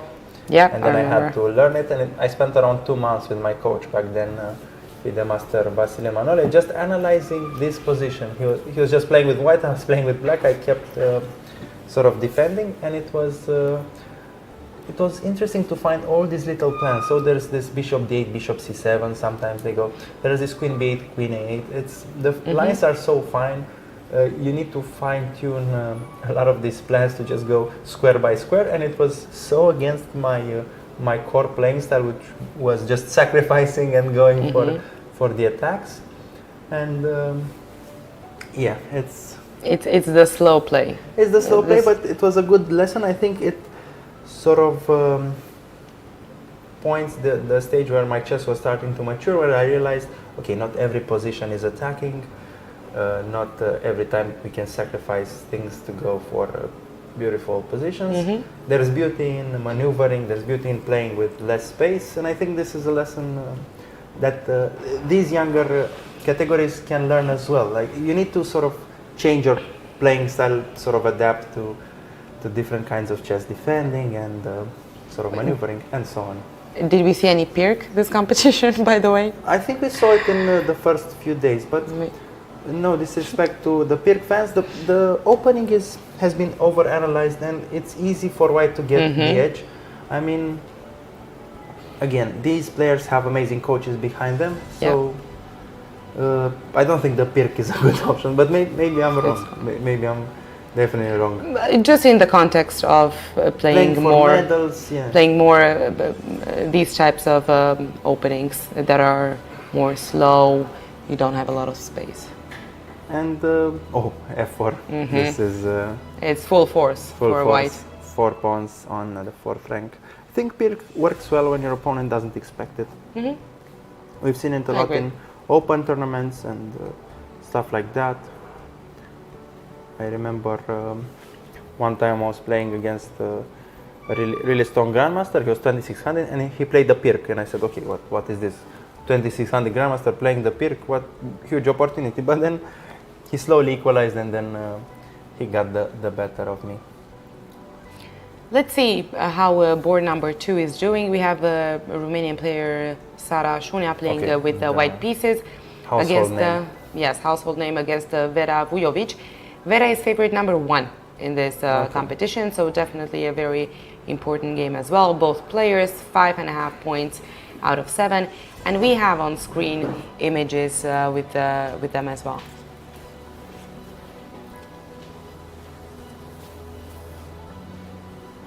Okay, so we have Sara. She's with the white pieces. She's thinking of a move, of a plan. She feels a bit disappointed with the position. I mean, let me check the opening. It was the bishop opening, so trying to avoid the Petrov. And yeah, it felt that black actually got a lot of space. And I think move 10 is the critical moment. Okay. We'll have it in a bit Yeah, we'll on have screen it as well. on the screen, but let's see right now.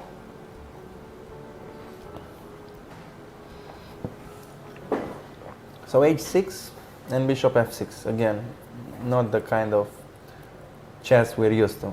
You go bishop h4, Yes. probably, because this is sort of automatic pattern. Even though the bishop retreats to g3, it's a bit restricted, but we've seen situations where the bishop on g3 is still doing fine. But okay, you do this decision, you lose the bishop pair. And now you need to find good squares for the knights. And you start thinking, and then you see, okay, f5 is a good option. And she went knight g3, but then h5 is coming. And I'm threatening h4. If you go knight f5, then I can just win a pawn. And you're forced sort of to go h4, or either admit that this wasn't the correct move and you have to roll back like knight f1, and this is also painful. But h4 leaves g4. Bishop jumps to g4, there's the pin. Already uncomfortable for white. There's the pin, and what to do? I mean, probably queen e2, long castle, because the queen side is blocked and you have this option of long castling, but these bishops are so well placed. And my bishop in b3 is yeah, waiting for the famous Spanish something. bishop that is supposed to save this kind of positions is a spectator right now. It would have been better on e2 to just defend this this pin. But okay, let's find the positive scenario for white, because for black it's easy to imagine how things can go well, but let's see how can how can white recover.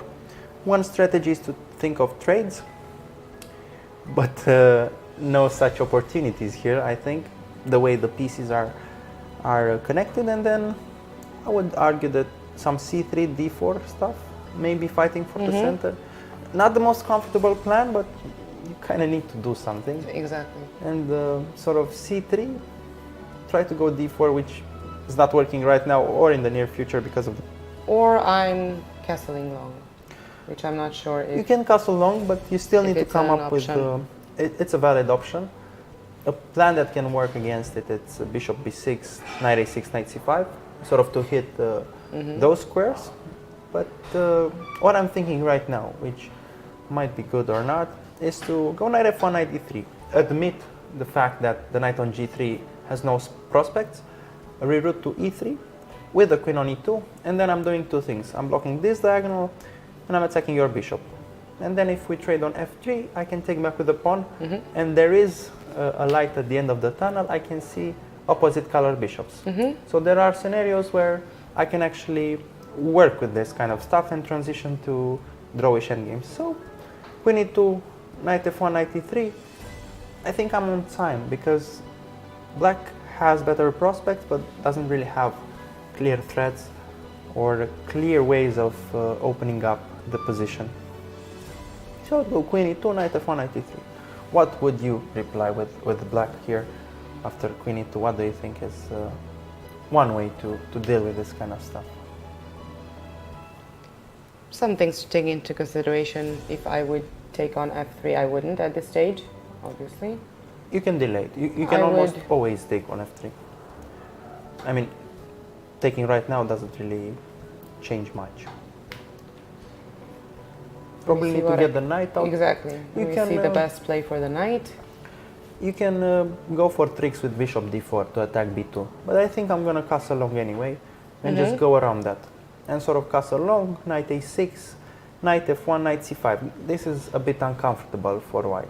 Maybe queen f4 in this position. If you would play queen e2, I would play queen f4. Having threats? Not really. Well, you cannot castle, first of all. Okay, restricting the castle.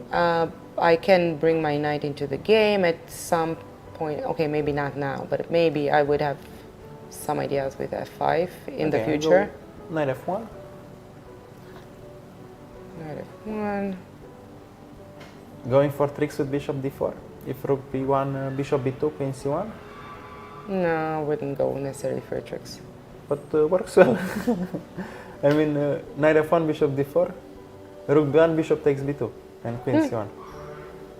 This is one way to go. Okay, so queen f4 is creative. Actually, I would go with that, and then I would probably bring my maybe knight into the game. Okay, we have a move, queen e2. Okay, I just want to see if queen f4 is being played. I'm sure there might be better moves. Queen f4 is great, but it's sort of counterintuitive in the sense that you're not developing your knight yet. Exactly. So it's I agree with that. This chess instinct that needs to move the knight somewhere. So you need to go knight d7 because moving your queen the second time already, it's not so natural for I agree with that. Sort of classical school of chess. I agree with that. But yeah, I like this queen f4 with bishop d4 because it links tactics in a seemingly sort of quiet position, some hints of double attacks. And of course, queen f4, you cannot castle short because there's this pin and you just lose g3. So you might have found the best move. And again, not so easy to find queen f4. I don't think it's that kind of move that it's sort of an easy candidate. I know, I mean, the first choice would be to... Knight d7. Exactly. But at this stage, if you want to sort of go for the first places, you need to come up with something else. You need to sort of speed up or come up with creative ideas. And this queen f4 is the kind of... and I would, if playing queen f4 again, we don't know if it's the best move, I would consider maybe bishop d4 and knight to a6. Or actually knight to d7, it's better. I would improve on your amazing idea with the classical rook lift, rook h6, rook f6, bringing another attacker to the pin. Because makes total sense. The way I learn chess, when we see a pin, we're trying to bring more attackers. So this is sort of natural way. And again, this level of creativity is sort of characteristic for high-level chess because you're kind of ignoring the normal rules. You're delaying the knight on b8, but you're actually taking advantage of what's happening right now. So okay, rich position and some slight time trouble for white here with 35 minutes left. What move are we? Move 13 and bishop d4 straight away. But now I can castle short and maybe I can get some time with white. But then you have to find a way to deal with this knight h6, knight c5 ideas. Okay, not easy for... Not easy for white. We're going to come back to this game. Let's move on to board number 3. Ashotia Barbare playing white against Dinara Husseinova. Both players 5.5 points out of 7 rounds. And how's How's the position? I just saw it on. The position board? is. Let's get some more clues from the opening, so we can actually develop the story of this game. So Caro-Kann, probably get your pawn back on e5. Okay, so this is where this pawn structure started, with this pawn on c5. Okay, and here 3 against 2 on the queen side, passed pawn on the d file, some opening development for white, some better opening development. Okay, this decision is not required, I think, right now. Or is it? Okay, maybe Taking I'm on c6? Yeah, it's probably required. Sorry, apologize for that. I was thinking you're not supposed to, but the threat is d4. Then there's this additional aspect of c5 hanging. So you can work your way around with knight a4, which might be a solution, but maybe a bit too passive. But at the same time, I actually like knight a4, because holding on to this pawn means your bishop is going to go on e7, which is not optimal. So maybe go knight a4 and rook c1, bishop f4. I would do this kind of construction. Yeah, but around maybe then I the have c5 pawn. knight e5. I can. There's always c6 ideas. Yeah. Knight That's a4, true. knight a5, rook c1. But Interesting. doing this is a committal decision. You're losing the bishop for the whole game. You're improving the pawn structure. Indeed, you're gaining some momentum with b4, a4, b5, which is a really fast plan that works well for white. But again, having this bishop gone for the rest of the game, I would be a bit uncomfortable, because b5 I can just sort of sit and wait with black. But okay. No, I Yes, think but then I can will still always keep be threatening maybe B6, b6, which is going to be more uncomfortable. probably it's white who's better, actually, because what are you doing with your bishop on f8 or bishop on e6? Again, bishop pair on paper, but on the board, not really providing full cooperation. So again, already some interesting imbalances in this position, and we can see the expressions of the players. A glance by Dinara, looking at the opponent and the feeling that she has to dominate this position. She is looking dominant. Yeah, and I also sense a bit of worrying in her eyes. I mean, she's trying to impose confidence, but at the same time, some hints of, okay, maybe the position is not as good as I want my opponent to think it is, based on this evaluation. And another fact to point out is the time situation. Only 23 minutes left for white, Okay. and 1 hour and 7 minutes for black. Oh, So this kind quite of a big imbalance, I would say. Yeah, this adds additional information to what we see on the board, so this improves black's prospect, because the position will get tactical sooner or later, and you need time to calculate, and those moments will make or break the game. Okay, let's see. Oh, decision straight b5, okay, normal. C takes b5, runs into knight d5. And we're already talking about going into a different kind of endgame, which needs to be evaluated as well. Let's try that, and then we can move on to another game. So cb5. If you take on b5, I can take on c5. Yeah. Takes, rook a7, king d6, runs into knight e4, which is a bad fork. So I just go, if I go rook c7, you can take on d5. Takes, and I don't know about that endgame. So I was talking about the rook endgame, 3 against 3, and this pawn on b5. This might be a draw or not. I don't know rook endgames, but I think rook d8 might be an immediate draw.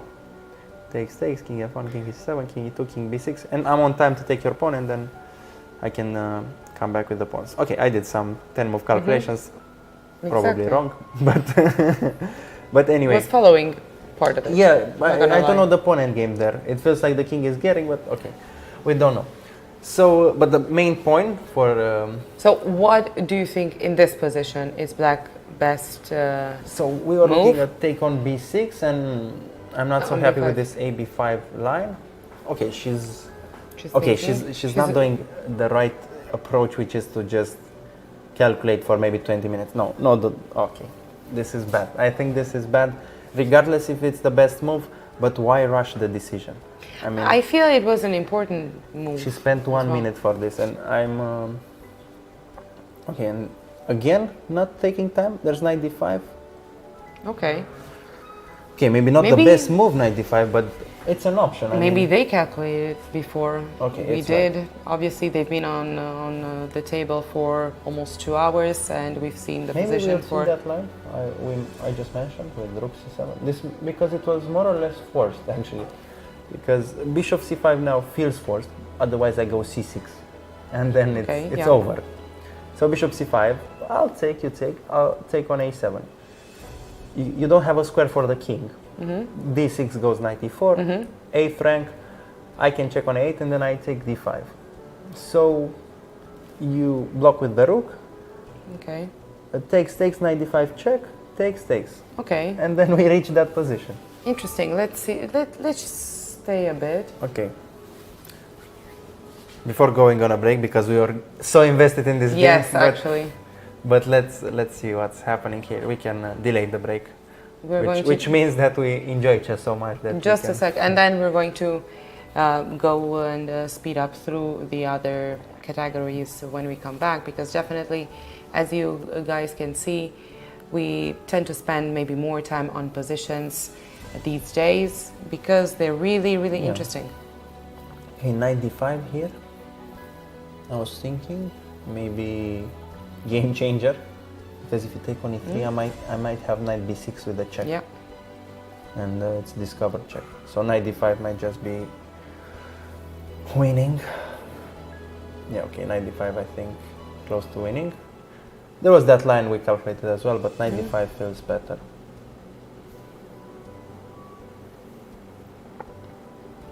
And what do you do in this position? You calculate. That's the only answer. And bishop d5 check. And bishop d6. You kind of stop there. Exactly. It's bad.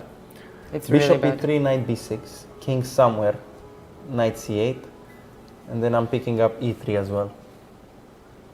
Okay, this is bad, and again, maybe valuable information for people at home.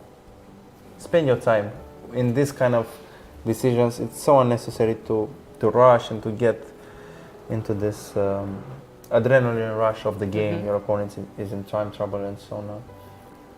Okay, and now it's a bit too late, I think, to apologize. Exactly, it's a bit too late, and we're going to come back after a short break. We're going to progress with the Open 12 and to the rest of the categories. So see you soon.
Suntem onorați de acest parteneriat cu prietenii noștri de la Autonom. Să fie șah și, foarte important, fiecare mutare deschide noi drumuri. Ajungem peste tot în siguranță alături de prietenii noștri de la Autonom.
Hello, we are back here. We did some selfies in the studio because it's the last day for Maria. Unfortunately, she's leaving to Oradea.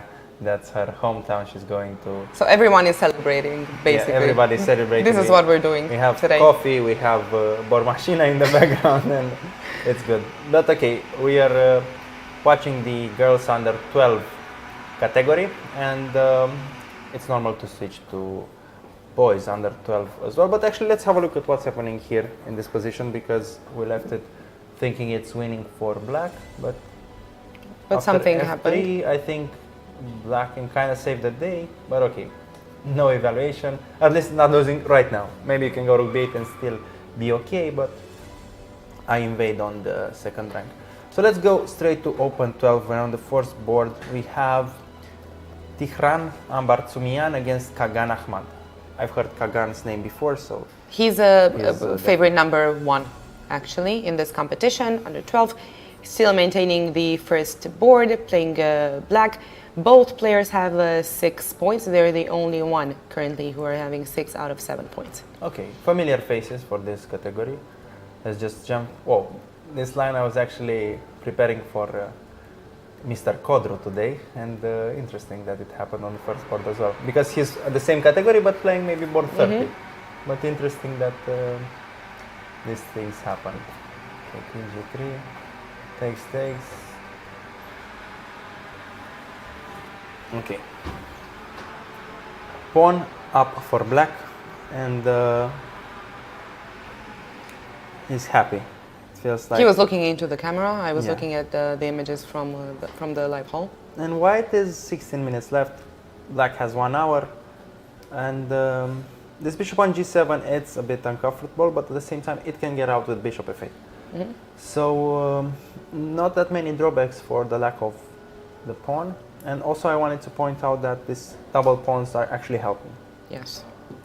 Why is that? Because e6 is covering d5, and you're running out of squares for white. So let's see how white can come up with the solution while we're handling the bormașina in the back. I love this day.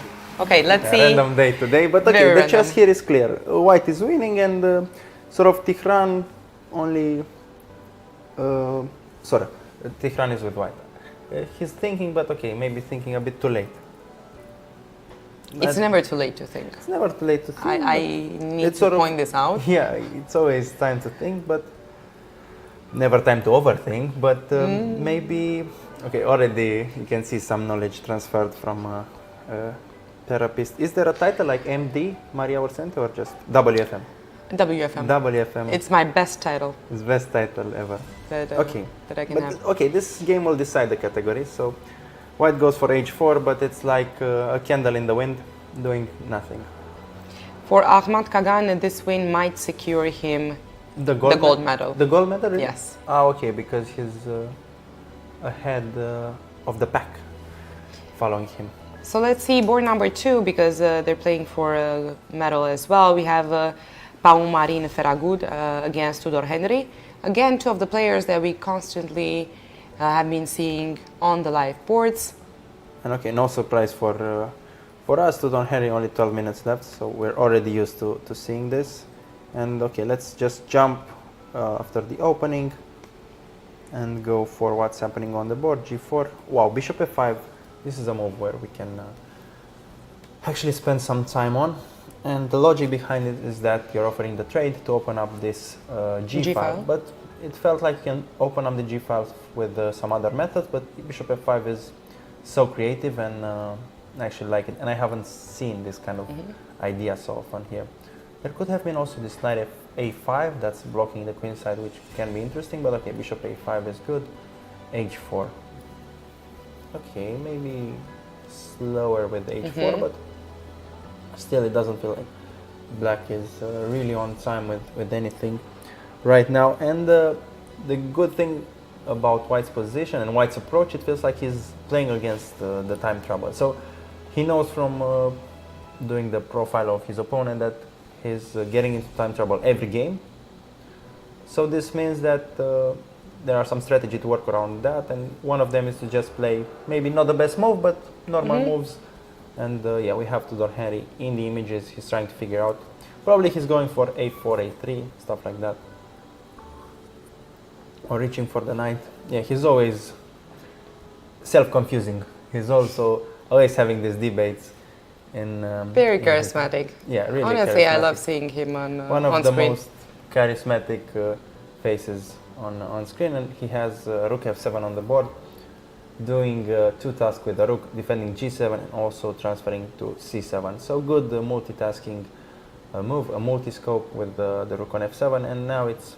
Well, maybe we can see Ferragut's expressions as well. Maybe he is getting influenced by this Tudor Henry approach.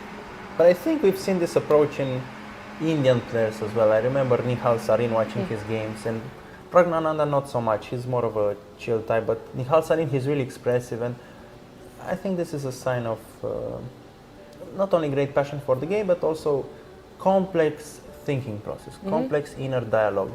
And I think it's not necessarily a sign of nerves. I think it's just complexity and working through the moves. Can you deduce something from Pau Marin Ferragut's body language? Not by immediately. I'm just, if I were in his situation, I would be slightly worried because he knows this scenario. Henry Tudor goes into time trouble, feels like the position is slipping, but then it comes back and then he's playing brilliant moves. So maybe he's feeling that this is slowly the critical moment is approaching. He's looking at the clock, so definitely big factor this time management thing in this position. And the move could have been h5 immediately because he plays h4. h5 is a follow-up, but maybe he's second guessing, and his speed so far was fast. Maybe he's trying to take some time to actually get a deeper understanding of the position. Which is always a good thing, especially in positions like this one, where both parties are going for the attack on opposite sides. On opposite sides. And to point out, you cannot really calculate this kind of positions. I mean, if you're trying to go brute force here, you're just failing. So you need to start asking questions. Okay, do I want to go for the attack or for stopping my opponent's attack? This question is easily answered because you cannot really stop black's pawns, so you're going for your attack. And again, another human question that you can ask yourself is, what's my intuition on this knight on b3? Do I want to keep it on c1 as a defender, or do I want to reroute it to the king side as an attacker? So you can already start posing these questions right now, and maybe come up with honest answers, saying, okay, maybe I want to get my knight on c1 and just play with the rooks and keep a defender, or maybe I want to go fully attacking mode and find a way to transfer the knight. So there is still some humanly way of developing this kind of position. It's not only the machine way of, okay, let's do the calculation branches, let's calculate 20 moves and so on. Let's move to board number 3, see how things are progressing there. Nemitz Alfred playing white. He's favorite number 2 in this competition, 2,300 elo, playing against Zakin Ilai with the black pieces from Israel. It feels like he has the upper hand. The material count is in black's favor, is a pawn up, but having double pawns on the king side, they kind of neutralize the advantage. But we cannot help but see this amazing activity by white. This rook on d6 is invading the 6th rank, and f7 pawn is pinned, and there's always this rook g6 ideas. So probably already the only move could be queen g7, and you're hinting at the fact that black has to go even further back down the board. And now you just need to decide if you go bishop b3 or bishop d5, or even go adventurous with queen takes a7. This is also maybe a possibility. Maybe it fails to rook b7 right away, but you can take it into account. But I would feel that the way white's pieces are, it's slightly better, and it's black who needs to find the sort of critical solution on the defensive side, and on the verge of trying to trade pieces. Even though you keep mentioning this, trading pieces seems like a simple strategy, but so effective in this kind of positions. Okay, okay. So balanced situation, but white having the initiative. So we use actually the right word. This is, if you look up initiative in the dictionary, you will see this kind of position. Pawn down, but I'm getting some moves with the tempo. Okay, let's see some other categories because we're going to come back to Maybe these some Matei games. Dodoi, some Romanian derby, a bit. Okay, just to have a glance on what's happening, it's equal, playable. Okay. Playable. Okay, let's keep Romanian moving. Derby with Andrei Negran. Let's keep moving to. You choose a category. Under 16. Under 16. Okay. So we're going to go girls 16. Is that okay? Yeah, doesn't matter. Okay. We need to check both. So Girls 16, we have board number 1, Dila Baloglu from Turkey, playing against Ter Agnesa Stepania, both of them 6 points out of 7. the fantasy variation of the Caracan, was this on the market when you were playing this F3 variation? It was. It was really? It was. Ah, okay. I thought it's As far as I remember. the first time I encountered it was another chessable. But it was not popular. Yeah. No. It was another chessable course by Alex Banze when he suggested this F3 variation, the fantasy line of the Caracan. And actually we've seen it being played more often, not on the highest levels, but it's there in the mainstream games. And the rook G1, G4. Okay, now the opening doesn't have any relevance, but let's just see what's happening right now and give an evaluation for people watching at home. So we're watching girls 16, board number 1. What is the ranking situation? Both of them are in the lead with 6 points out of 7, so it's going to be more or less of a decisive game. Okay. That can decide actually the gold medal. Okay, let's run Quite a big elo difference, Really? I would say. Black is, yes, the favorite in this particular game. Number 5 rated in this competition with a 2080 elo against a 1874. Okay, but at this stage, I think ratings don't matter. Not I mean, that it's- much. You're right. It's just relative. But okay, let's do the evaluation. Okay. The evaluation of the position. So we have an endgame, so talking king safety makes no sense. If we're talking pawn structure and space advantage, it's clear favorite for white. Space advantage. If we're talking quality of the piece, I mean, it feels I have a pawn on e5 that's past the 5th rank. Yeah. That's the way I look at things when I'm judging. What was your argument? Maybe on the No, queen no. side? Okay. Considering a bit the queen side. Yeah, but- there is this c5 pawn break, which Yeah. indeed is a good sign for counterplay as black, but you're still maintaining the space advantage with white. So that's a small plus for white. And quality of the pieces, you can see that the g file can be easily controlled by white. Not right now with doubling on the g file because there's bishop takes e3. This small a3 pawn is still, you need to cover it still. Oh, good close up here. And I think this is the player with the black pieces, or Yes, I think this is Agnesa. Agnes, okay. So we're talking about the evaluation. The quality of the piece is tiny bit better for white, based on the rooks, and we feel like the knights have better squares on g5, for example, the knight on f3. But just to point out the small drawback of white's position is this bishop on e3. We can look at it from afar. We can confuse it with a pawn, maybe, because it's not attacking the classical. I think this is a classical comparison. But comparison. this can give black the prospects of hoping to have counterplay. Any kind of scenario where knight against the bishop, bishop against the bishop, any kind of endgames, you can hold on or maybe play for tricks.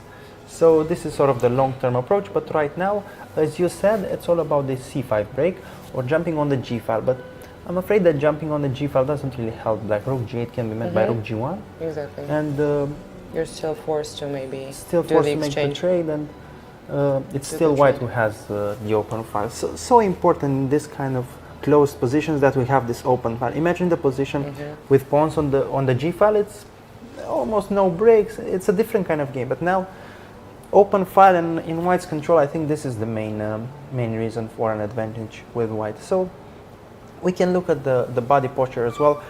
Think black maybe is mimicking the position. Maybe it's a bit uncomfortable. Maybe bit. I would say it's a bit uncomfortable for black, but she still tries to find the solutions, and the time situation is clearly in black's favor. 20 minutes for white and 40 minutes for black. So this means she has time to come up with creative ideas. We would predict something around the c5 break, and unless there's anything concrete, it's just white who will hold on to the advantage. Let's move on to board number 2. Skotka Clara against Tashkinova Sofia. Another close derby, I would say. Both players 5.5 points out of 7 games. Oh, this is a new move for me. Bishop e7. Okay, it's interesting, but maybe there's no time to get too deep with the openings. And yeah, okay, let's do that. d5 takes, and pawn was lost. This is what life. The things you do in war. Life happens. You play lose. chess, and life happens, and you lose a pawn. Okay, and now you have to argue: is there compensation for black? But we're struggling to find a reason behind this pawn sacrifice.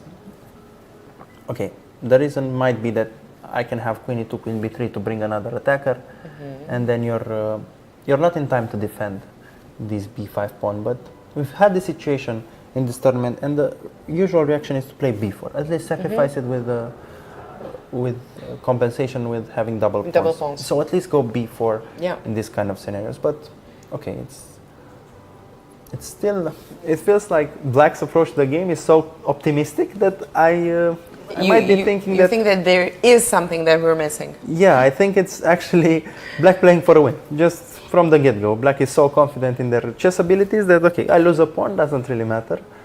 This is the kind of approach that is not scientific, and we can argue that, okay, maybe objectively not the best, but this sort of optimistic approach a lot of times gets you in the situation where you have an opportunity to come back, and I think we can see it from her approach as well. We have Sofia in the camera. She doesn't seem affected. Some players would have been sad here. I mean, maybe you wouldn't show it either.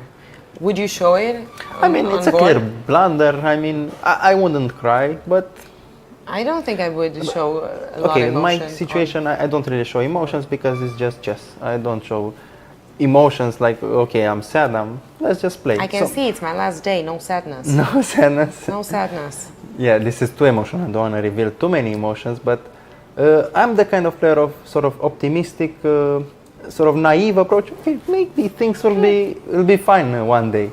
There is d5 for black, and this laid-back approach sometimes gets you with opportunities. I'm very curious then how things are going to progress with this optimistic approach. Until then, board number 3, again a household name.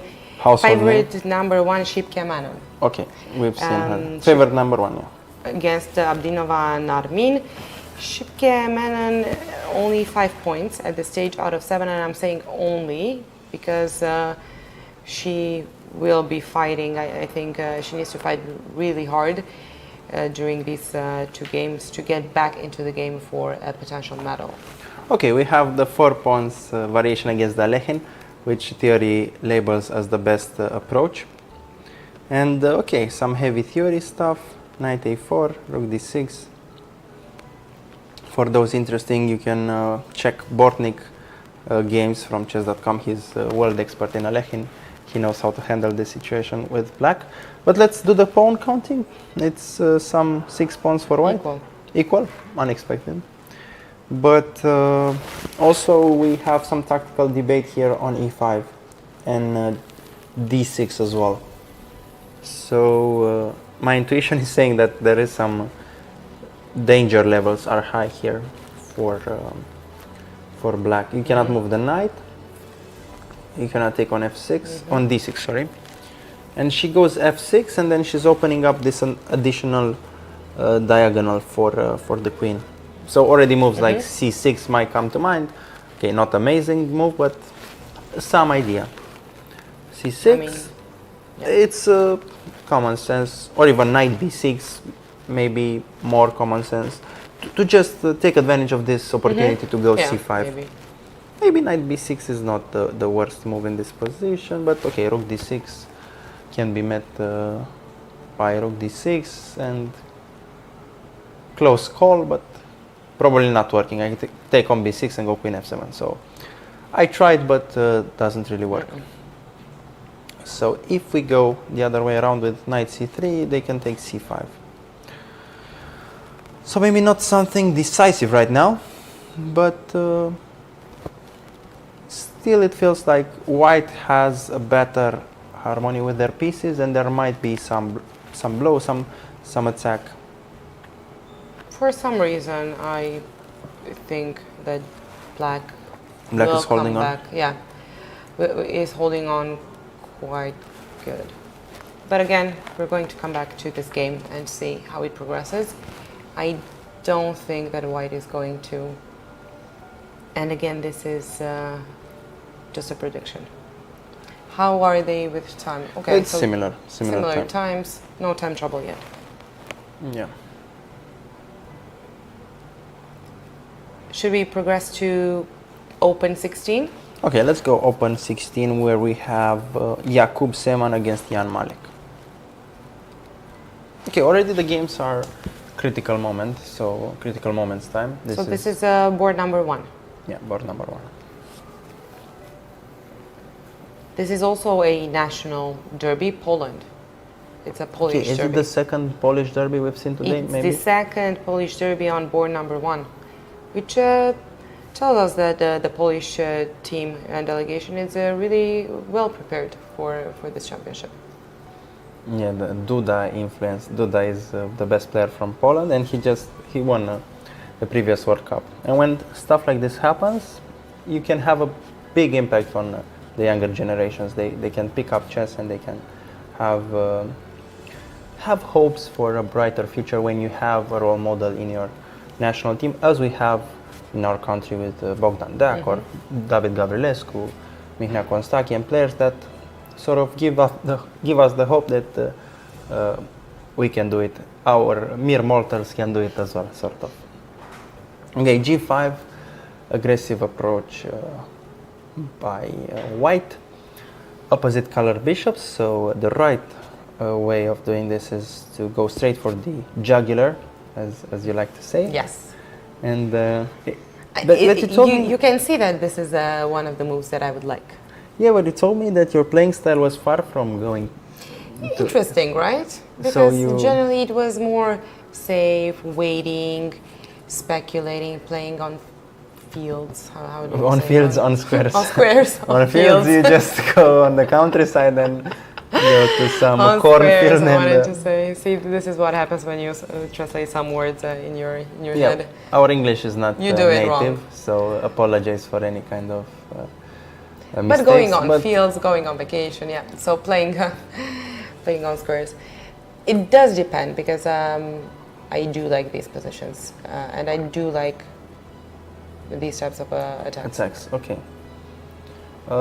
With me, I'm really invested in this opposite color bishop patterns because you often see unexpected situations, both when attacking and defending.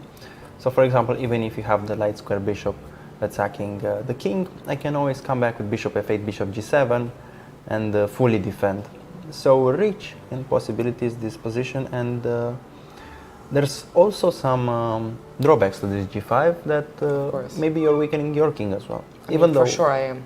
Yeah, you are objectively weakening the king. Even though h1 feels like the safest square on the board right now, we've seen enough in this tournament where we can think that there's no safe square for the kings in an opposite colored bishop scenario. So definitely action to see here, and probably the game will heat up later on. So So let's go to board number For number 2, we have a Romania. Romanian player, Iosif Ciocani, playing white pieces against Gasparian Eric from Armenia. Both players 5.5 points. A bit of a elo difference, more than 100 points elo between them. At this level, this might be relevant or not. Yeah, for sure. This is an aspect. And Iosif had an amazing charm. I think he's on plus 100 and something in terms of ratings. And this shows that his chess is maturing, he's growing up in his understanding. And let's see if he has any opportunities in this position as white. Okay, let's see some rook c8, and there are not that many tricks with this pen. Bishop e7, you can just take and defend the rook. The material count is equal, but we have slight imbalance. There's 2 against 1 on the queen side, 3 against 4 on the king side, and we know bishops are better in this kind of scenarios, and we know that once you get your pawns rolling, the knights will have a hard time stopping them. So probably going for takes and pawn to b4, the straightforward approach, is decent enough. I don't really see any additional tricks. You might calculate rook b7 to keep the second rook on the board, which is a valid option, but sometimes going for the simple decision with the sort of chopping some pieces and just go for the old tactics that say bishops are better in this kind of scenarios, and even exchanging a pair of knights is better for white. So better for white, I would conclude this short analysis. Any counter ideas? Maybe some tactics? I would take Go. into consideration rook Rook b7, b7. but I'm again there. You might have some, I don't know, What rook b8? knight d6. F4. I would just go rook You're- b8. If you go rook b7, rook b8, and I feel like I'm. Take f4, Oh, okay. and you cannot do that.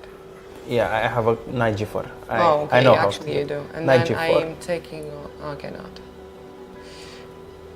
because f4, not defending e3. I've seen this tactic. I've seen at least. Yeah, I think rook b7, rook b8 takes. Ah, you're still looking for a. No. I think rook c8 might be But the thing is, actually better. with rook b8, it's still the same position, but the black's rook is on b8, and I don't know if it's helping. At least this takes b4. Rook c8 might be better. Okay, but interesting close-up. This rook on c7. Do you want to keep it on the board or not? Great, Decision time. great image by the cousin here with the camera. This might be the most critical decision of this game, and this can actually mean a future potential gold medal for Romania. Okay, maybe I'm jumping the gun with gold medal, Yeah, a but bit. But maybe a medal. a medal for Romania, which would be a great result. I mean, we've seen some under 10 category results, but Yes, open here, 10 and the girls Open under 16, 10. having a medal in Open 16 Oh, that is, would be.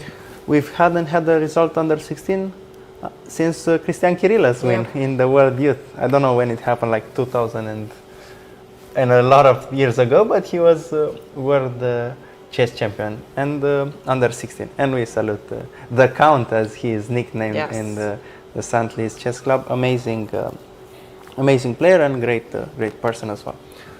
Okay, let's go to For number 3, Board we have number 3. Makar Rayat, favorite number 2 in this competition, playing against Kadnov Nicola from Bulgaria.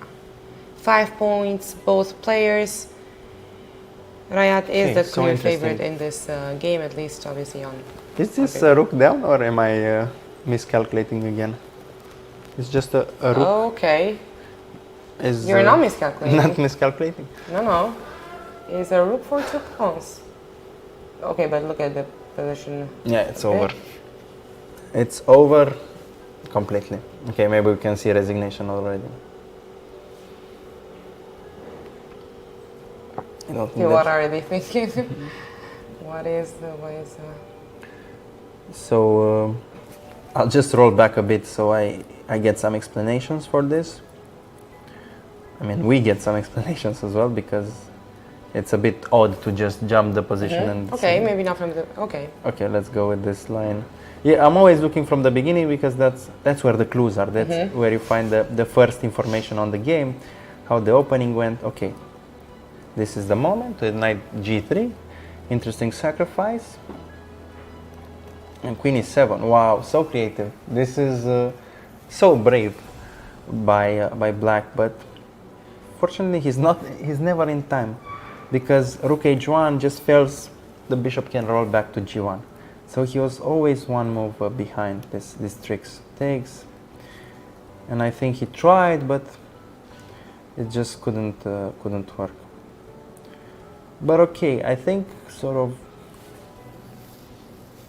white didn't do that much. It was just black who played this game all by himself almost because he forced it. He tried to do all these tricks, and white just had easy decisions. Threatening checkmate. Okay, I defend.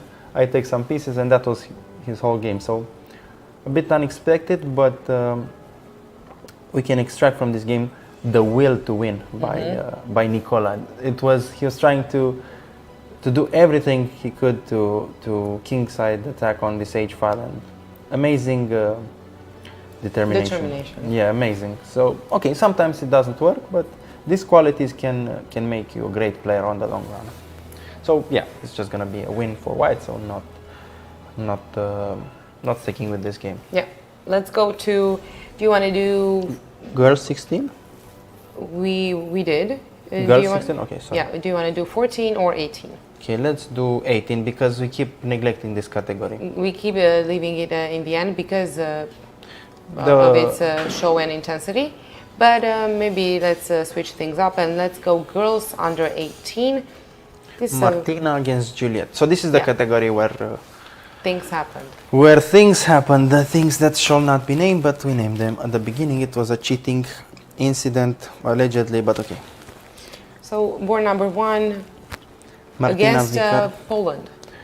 Again. Poland, sorry. both Again, players? Poland, no. Poland. Vicar Martina coming from Poland, favorite number 3 against French Cornelo Juliet. But Poland has great female players. Yeah. I remember Kielbasa Olivia, maybe she was playing last year in Mamaia as well. Really stellar performance. She's also a junior player from Poland, and her performance just made the news. Maybe in some European championship or something, she just had a stellar performance.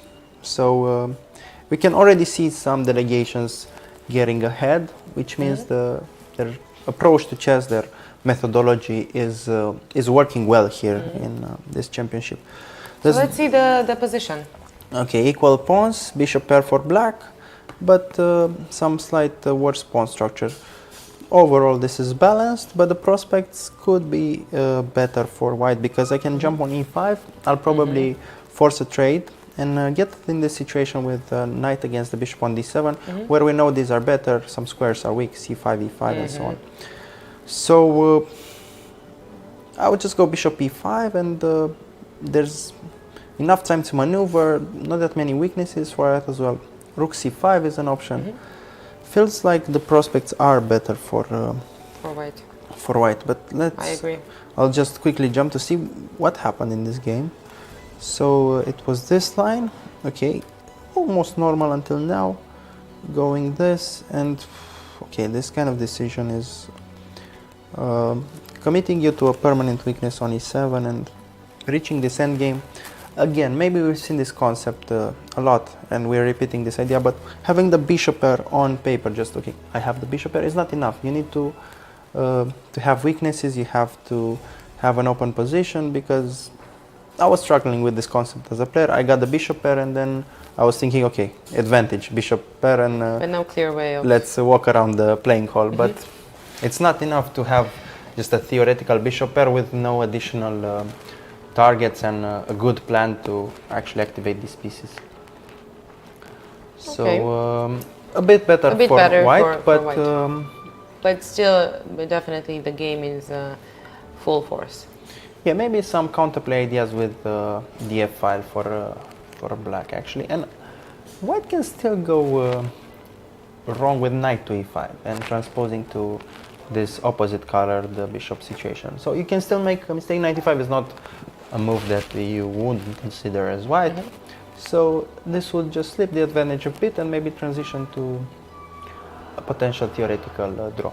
So hopes for Juliet's fans, but we think that things went a bit better for white. Let's see, board number 2, we have a very interesting derby because it's favorite number 1 and 2 of this competition. So here we have Pipiras Filipa Fortuna playing white against Ayan Alakterdia. And which countries? Portugal versus Azerbaijan. Azerbaijan. Another strong chess country. Maybe it was not the best tournament for Filipa, unclear. She has 5 points out of 7. Ayan has 6 points out of 7, and together with Martina Vica, they're in the lead. Wow, full this confidence, category. full focus mode with f5 blocking this h3 c8 diagonal. And we have Ayan in we have Ayan in the images as well. She seems very focused and opposite side castling, but not your usual opposite side castling situation, because the situation is blocked on the queen side, still has the potential to open up on the king side. These bishops, again, they are here, they are working together, but not on a clear target right now. The bishop on d4 is dominant, but at the same time, this knight on c5 is working well to cover some squares. I like f5, gaining some space. And okay, I'm already thinking of some tricks with the bishop f3, some rook e6 to open up this bishop, because in these scenarios you want to attack the king somehow. So probably going bishop f3 at the right moment, not right now because a4 is falling. But the potential for bailout in white's favor to just take on c5, and I think you can hold on to that endgame. Unless you trade queens. If you trade the queens, then the pawns are too weak and you don't really stand a chance. But if you keep the queens, perpetual checks, tricks, and so on. okay, interesting. Yeah. Let's see board number 3. There's still 2 more that I want for us to look at before taking our last break of the day. Board number 3, we have playing white coming from Ukraine, Ivanitska Lyudmila against blocking Sofia from Estonia. Well, what a pawn structure. Really dominant by white on the queen side and king side as well. It feels like white is controlling both sides of the board. Is there material imbalance? Not really. Feels equal from quick counting. It is. And yeah, king on f8. Definitely it was a Sicilian, we can tell. But I'm trying to find some hope for black. Yes, I was looking exactly at the same thing. Maybe switch up the board. Okay, let's look for hope on the other side of the moon. Exactly. So knight e8 was necessary because d6 is falling. So first defensive move is done. The king can reach h7. Not the safest place of them, but I just want to bring the other rook. My knight on a6 not doing anything right now can always jump on c5. So based on this reasoning, you probably want to take on b6 as white. You don't want to allow me to take on a5 and then jump on c5 and all of a sudden this knight makes sense. So you take on b6, I take with the bishop, and if we trade this these dark square bishops, then you're left with this bishop on f3. No disrespect, but not the best piece on the board. And all of a sudden I can work my way around some knight c7, maybe push d5. So the math is really simple, space advantage for white. Let's trade pieces for black, and the more pieces we trade, maybe we can see some weaknesses. We can look at h4 and say, okay, maybe overextending on the king side wasn't the best approach for a potential endgame. So can you see how easy it was for us to find hope? Get some hope once we changed perspective. Life lessons. Oh, dropping good knowledge. But okay, we need to also sing some praises for the Sicilian defense, because it's the Sicilian that is actually giving you these opportunities. Every time you're pushed back with the space by white, the Sicilian helps you with the resources. The Sicilian never leaves you with without a hope, which is why it's one of the most complex openings and one of the best. Let's move to board number 4. We have a national derby. We have Puia Alexia playing against Emma Obado on board number 4. Both players 4.5 points. Okay. Emma Obado is the clear favorite based on ratings, but I think it was a really good tournament so far for Alexia Puia. So let's see how she's doing right now. We've seen her game so far, amazing performances. It was just yesterday that she had a small slip, but you can forget the game from yesterday because it was such a special case, such an outlier in terms of her overall performance. The trend is good, so it feels like her game is on the highest levels in this tournament. So let's have a look. It's equal pawns, I would assume, and 2 knights against knight and a bishop. Threats on e5. Let's handle this. b4 is the first move that comes to mind because you sort of take advantage of some trick, but then I roll with the rook on d5 and not solving the problem, just delaying the solution finding. So you need to come up with a defense against e5, which is not so clear to me right now. There is a risky solution to go rook e1, sacrifice the exchange to keep these pawns alive, because these pawns, they restrict, I don't know, maybe not the best decision, but these pawns restrict the bishop so much that there are scenarios where sacrificing the exchange for having these pawns makes sense. Let's see some other ideas to actually protect this pawn on e5. Apart from rook e1, I actually don't see it. So it's either rook e1 or you start losing the pawns. But rook e1 still doesn't work because I can just take on e5 if I want. Actually, and I think the pawn is more valuable than the exchange. So let's see what happened before that. I'm very curious. So it feels like a small triumph with this. Let's just roll all the game because... Okay, so what move are we actually? It doesn't... 23, something like this. It's not that advanced into the game. Okay, some Trompovsky and bishop b5. It's not opening preparation because they both spent half an hour up this point. So this is pure creativity going for this, which is amazing. Seeing this kind of game, not coming from opening preparation. So good stuff so far. Knight a5 probably a bit too much. Maybe knight e3, knight g4 is better, because now your knight is not really finding the good way. Okay, rook b1 doesn't have to. I mean, it's not working for sure, 100%. Maybe this rook c3 here to sacrifice the exchange for a pawn as well. Yeah, rook b1 too slow, and this is how she loses the momentum. Yeah, you cannot go rook b1, and at this kind of position you cannot afford to lose a tempo. So b3, Emma is thinking, and we're probably gonna see knight takes c5. Yeah. And I mean, I think she moved already. Yeah, she made her move, knight to e5, and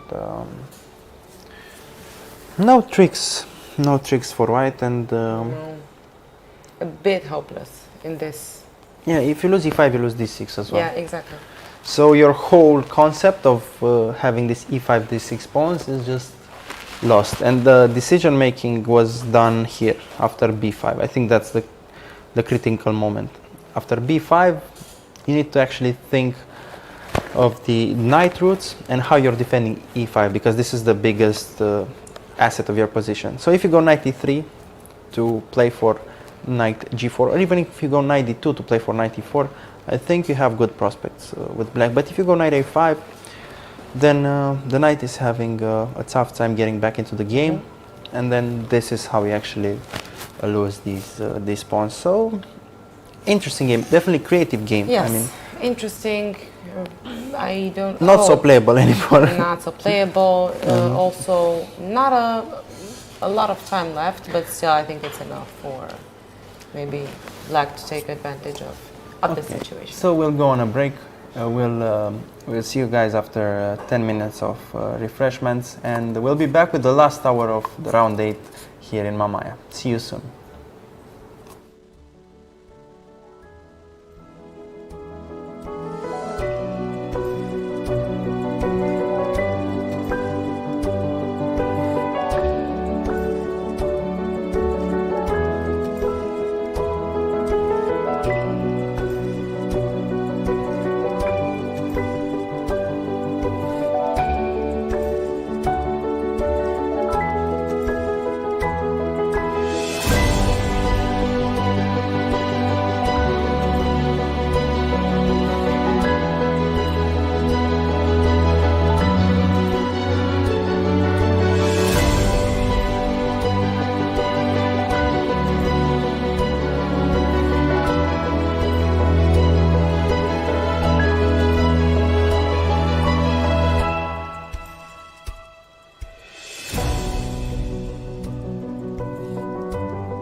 Suntem onorați de acest parteneriat cu prietenii noștri de la Autonom, să fie șah și, foarte important, fiecare mutare deschide noi drumuri. Ajungem peste tot în siguranță alături de prietenii noștri de la Autonom.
Welcome back. We are here with the last hour of today's transmission. I am FIDE Master, still FIDE Master Călin Gheorghiu, and I'm here with the lovely women FIDE Master Maria Hopefully Vârsenti.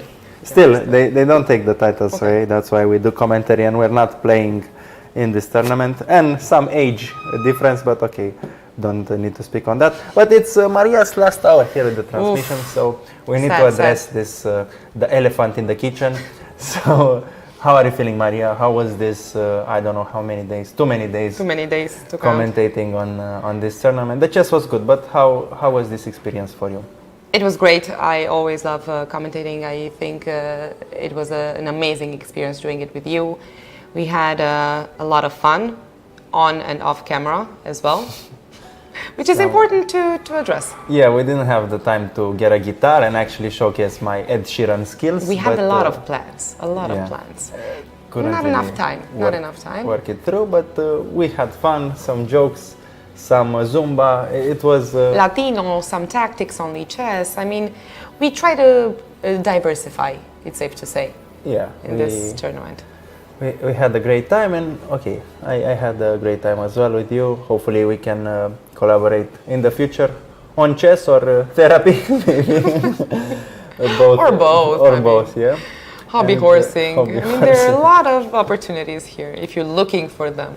We were talking a bit earlier about initiative Initiative. and how important it is. So we can learn a lot from chess. Okay, so use life. initiative in life as well. Interesting parallels between chess and life, and But because I cannot be emotional, or I don't want to be, we Yeah, we're not. already have images from Open Under 18, which is one of the most fierce categories that we have in this competition. The level is really high, the stakes are really high, the players are really Allegedly. good. Okay, everything is everything is allegedly. alleged. But allegedly so. And on board number 1, we have Davtisan Arsen playing against Kazar Babazada. Playing Two very and, strong players that are finished in the playing. lead. The game has finished. Okay. Arsene won, so he's on fire. Basically, yesterday he won as well that game with the king walk. Now he wins against Babazada Kazar, which was the number 1 player up until this point. So Wow. Arsene on Is the in brink of for the gold. I He's in mean, for the gold. there's still one more round to be played, but at this stage, he has 7 points 7 points. out a of lot. 8 I games, don't know which how is to, absolutely amazing Probably for he's gonna win. Davtisan Arsen. most likely. Strong chances. Let's see, because on board number 2 we have Elham, who is favorite number 1 in this competition, the international master from Norway, with an ELO of 2,541, playing against Levin Guy from Israel. Israel, okay. Both players 5.5 points out of 7 rounds. So how is the position right now? Okay, it's better for white actually. This pawn on d6 is significant, has significant impact on the game. But actually this bishop is blocked right now, so the knight can try to form a fortress with the queen. So better for white, but it's just a matter of endgame technique. And I'm sure we're gonna see Elham converting this, but it's a long way to go. So definitely he did the right things in the opening. The middle game he got an advantage, and now it's just gonna be the end game grind. Time situation is normal, so I think we can move to board 3. Okay, drawing Augustin on board number 3, playing with the white pieces against Ravindratsima Timothy from France. This is a national derby, both players coming from France. One of them playing with white, Augustin is favorite number 3 in this competition, while Timothy is favorite number 6. So quite close in rating. Okay, some pawn down for black, but at this moment it's not that relevant. It's all about king situation, and this pawn on e3 is restricting white's development. There are some tricks in the position with rook g5, hinting at g2, and maybe bishop takes h3 at the right time. Right now e8 is hanging. So potential tactics for black, but also potential tactics for white as well. You can jump with the knight on d6 at the right time. You can open up the d file. But at this stage, white needs to take defensive measures against the threats we just discussed. Time trouble for white. Time trouble for white, true. It's 3 minutes for white and 15 minutes for black. So maybe we can stay with this game, maybe get a close-up of the players and see how they're reacting. Yeah, this is great image, thanks. And then we're going to progress after this, seeing more of this game to the under 14 category, after which we're going to watch again a bit what's happening on the first boards on the games that are not have not been finished yet. Again, we're entering hour 4 of this game, of this round number 8. It's close to the pinnacles, the critical moments. Yeah. We're going to see a lot of time troubles. We might see some show. We for sure are going to see a lot of nerves. Again, first boards, round number 8, critical for medals. So the tension is really, really high, as we can probably deduce from these images that we have on screen right now. Yeah, you can see the nerves. It's full concentration mode for Augustin here. And if he manages to solve these problems with his king, he's definitely better. So this is the moment which makes or breaks the game.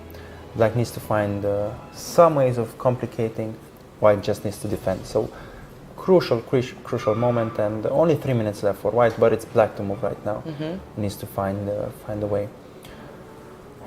I couldn't really think of any concrete threats for black. Maybe bishop f7 is a move, but then you're getting away from that important diagonal. So probably an idea is to go rook g5 and have the threat of bishop d7. So then you can jump on h3. So rook g5 is a normal move in this kind of stuff, and also you want to defend this rook on e8 somehow. So even a move like king f8 is not out of the discussion. So because the rook on d5 is still doing something, it's pinning this d pawn, so you cannot take on c5. So it's calculation time. These players are open 18, so they're definitely really deep in the tank, in the understanding of the position. I wouldn't necessarily go. I mean, I don't know if rook g5 might work, but definitely something to consider. We might come back. I don't think I want to give you the opportunity of knight to d6 and then maybe opening the diagonal for the queen on a8. Yeah, so it feels like the rook on the d file makes sense. You just need to get away from this pin. What do you think of this rook d to d8 move? I think not the most common approach, but I'm doing the problem solving. I'm defending e8 and I'm threatening to take on h3. Because I was thinking king f8, but the drawback of this move is queen h7, and you're invading and I'm having problems. But rook d to d8, okay, you're losing this rook lift opportunity, but you're defending e8. And I think there are clear threats here, bishop h3, and you might be in trouble. But okay, let's switch the action to the 14 category. Yes, let's do under 14. We're going to start with girls 14. This is a category that we did not cover today. So on girls 14, board number 1, we have a national derby, this time Georgia. Amazing players from Georgia as well. Kesaria Geladze, 6 points, playing with white pieces against Mariam. Two names that we've seen quite sorry to interrupt, but all the games have finished in this category. So we can just... let's go to the results then. Okay, so Luca Kiladze won against Vache. Kesaria once against Lala. Okay, so actually Kesaria is playing with Mariam. With Maria? With Mariam. Okay, sorry. So maybe for yesterday. Yeah, I was checking yesterday's game. Well, it's Usual great blunder. Great that they finished and they're not playing for more than 24 hours. Okay. Let's see if they're playing today. So Kesaria against Mariam, this is chess, live chess. So we can go to girls under 14. Maybe we can have some images from Kesaria against Mariam. Okay, so board number 1. For the... Okay, great. For the technical blunder. You can blunder with technical stuff as well, not just chess. Okay. So we have live images from... Let's talk about the position. Pawns are not that equal anymore. No, math is mathing again. One pawn advantage for for white, but in this position the bishop pair I think is providing the compensation that we are looking for throughout this transmission, arguing that can the bishop pair get on the highlight. And I think maybe bishop f2, slight lack of confidence there with the bishop on f2, but okay, this is a normal move. You're attacking the knight goes back. Knight on g3 wasn't doing an amazing job, but it's this kind of moves that you have to make in order to speed up. Black has only 1 minute left, so Okay, bishop so time f2 trouble, serious time doing trouble. a direct attack is in the range of good moves in this kind of situations. Okay. Yeah, and apologize if there's any noise. The kitchen studio is getting active. People are starting to cook. It's dinner time. Okay, it's true. Yeah, but okay. That's a good thing.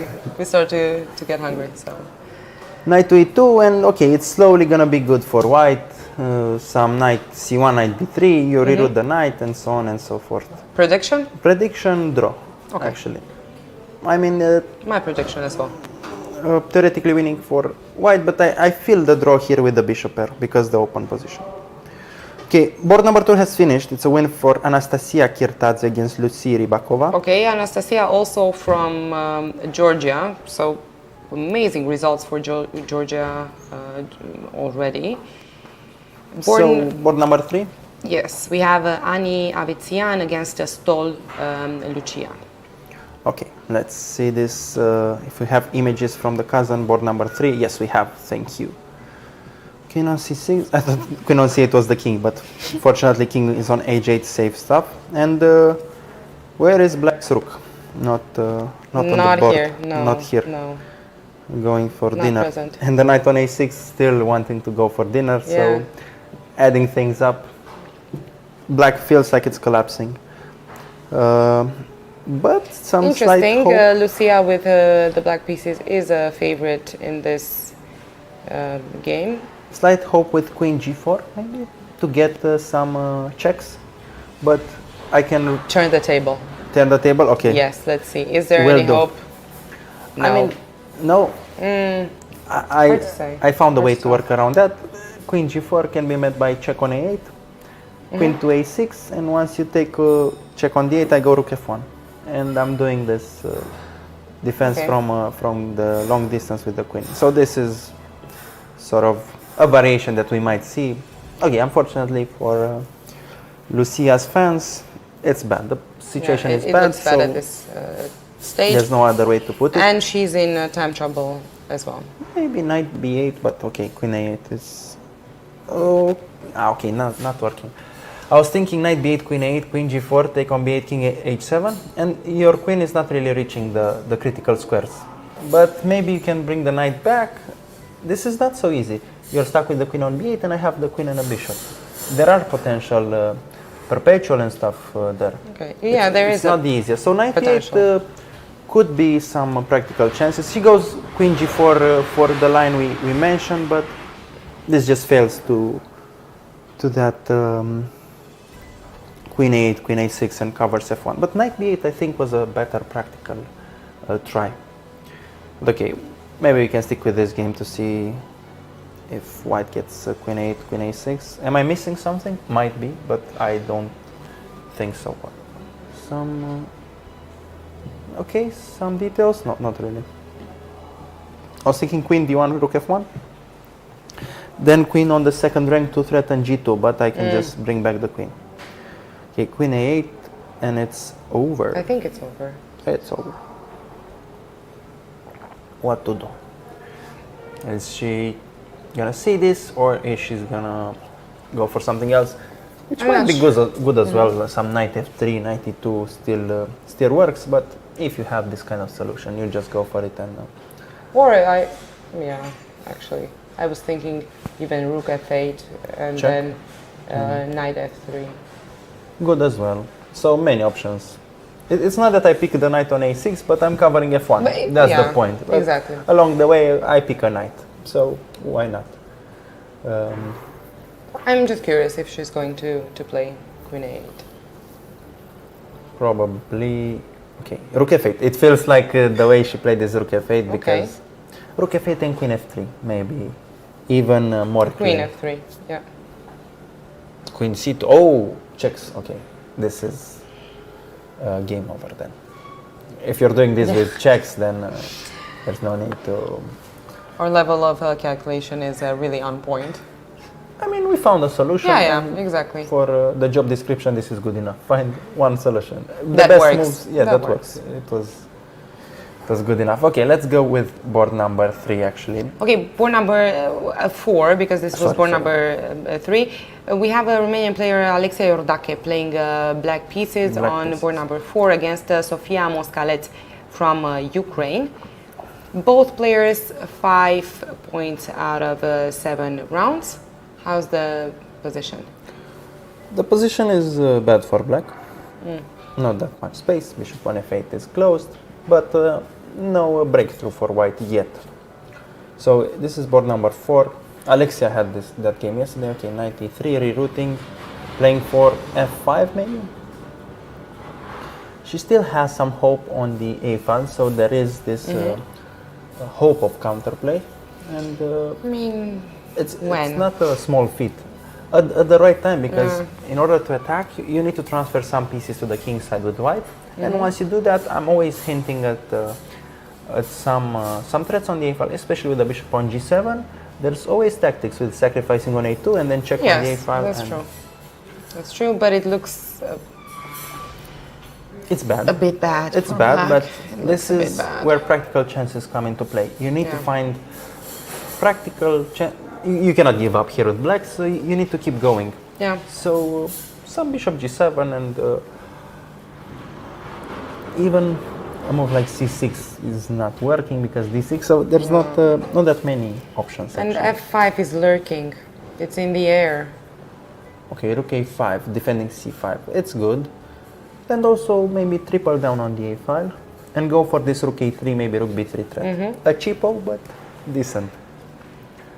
Okay, probably we're gonna see a win here for white, but time trouble, mutual time trouble. So this can go either way if a mistake will happen. Can we just sit and I just want to see what white is going to play. Okay, what is white gonna play? Some queen c4, d6. I mean, so many good options. f5 even, because e5 is not hanging. So f5. Because I was looking at f5 F5 to is- see if it works, if it's the best. I don't see a reason Not why to. not to go f5. And yeah, rook a5 is not the kind of move you want to make in that way.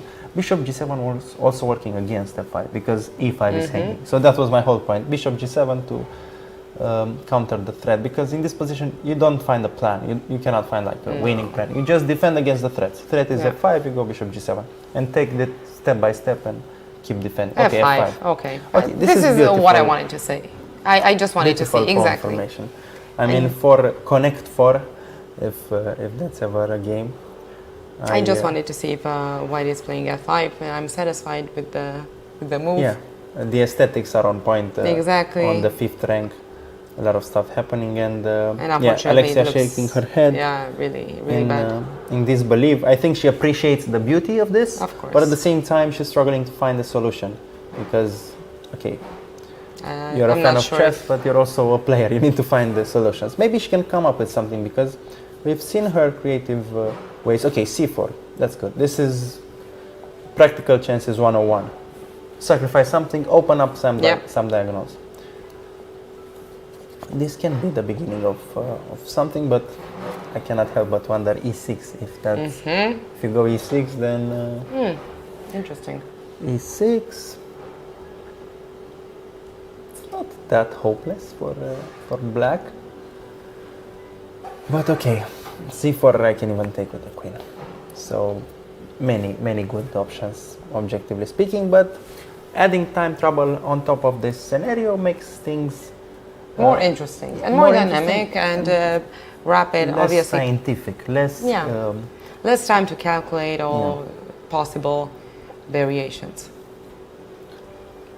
Okay, let's move to Open 14. Open 14, last category that we did not cover today. And then we're going to come back to these main games because obviously there's a lot of show going on. Okay. Yeah, we can, just 1 second. I need to get my internet connection back, but we'll get to the games for sure. Until then, I'm going to let you know who's playing and who's in it to win it for today. On board number 1, we have Benik Agasarov playing against Finek Václav. Benik from Armenia is one of the main favorites to win this competition with 6 points out of 7 rounds.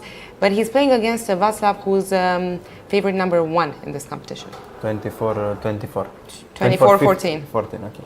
And we have images with Perfect. both players on And we screen have right the now. game as well. Rook to c3 was the last move. Okay. So let's look a bit at the position as well Sure. and see what's happening. Black is under attack. Rook c3 doesn't really connect with the usual queen h5 ideas, so I don't really understand the threat. But material situation is piece up for white? Yes, for 1 pawn. Wow. Okay, the point is But some piece rook up, c8 yes. ideas and sort of taking advantage of this king and queen on the same rank. First glance feels lost for black, so Yep. let's switch to hope finding mode. Hope finding mode. I think this is really hard for Václav, being the favorite, the first favorite in this competition with the highest rating. Very, very tough day and tough spot to be in, and both players are in time trouble. Yeah, I think he's the kind of player to Who risk. can handle it, obviously. Who can handle it, and I think maybe he risked throughout this game because we've seen his games and he's always risking, and that's the price you pay sometimes for being the top contender. At least on paper, you tend to take more risks and sometimes they don't pay off. But I don't really find a solution here. He's 3 minutes left. He's thinking, and his opponent looks really confident and in control. Calm. Yes, I think this we're going to assist at a win for white, if you would have to ask me. And depending on how things are progressing for his direct competition at this stage, Rustam on board number 2, we might assist at a potential gold medal. But we have Felix Ininca Antonio on board number 2 playing white pieces against Rustam. Rustam, I think a fantastic tournament for him. He's 1900, but favorite number 41 in this competition. Constantly has been playing on the first boards. okay, lost for Felix Antonio. The game has finished, so not much to be said. Unfortunately, it's just this pawn end game where things are just Where clear. Rustam is winning. The game has finished. Oh, so the game finished. The game finished. Rustam won. This is really impressive. So he's moving on to 7 points out of 8. 7 out of 8 with a rating below 2000. Yeah, but winning a lot of elo points right now. Of So course. he's gonna get to his real value, which is around 2400. Exactly. Let's see board 3. We have action on board 3, which is Atoian Alberto playing white against Czeslac Patrick. board 3, which is actually an end game. Opposite color bishops, pawn up for black, but we know the prospects, we know the theory behind this, and And the potential of a draw. but in this situation, Let's this see. h pawn can become a queen someday, and same time, even if white gets the f pawn, this dynamic is in black's favor because I push the h pawn quicker. So better chances for black usually than in unusual opposite color bishop endgame. But I'm thinking of king f6 to play f4 actually, and to go for this trade where I'm taking Okay. with the bishop and I'm keeping this pawn on the g file. So definitely time trouble for both players, and we might have a decisive decision here They both seem nervous and really focused. They're nervous For and obvious they know what they're reasons. playing for. They're playing exactly. for European medals, and it's not so easy to make decisions under so much pressure. But I think it's just going to be a draw, actually. So let's see board number 4, where we have Daniel Tabuenka against Semyon Sapocinic. Let's see Daniel with the white pieces, bishop and rook against rook and knight situation. And yeah, is it a draw, or is it more for white? What do you think? I think this is, I have my opinion, but okay, let's hear yours.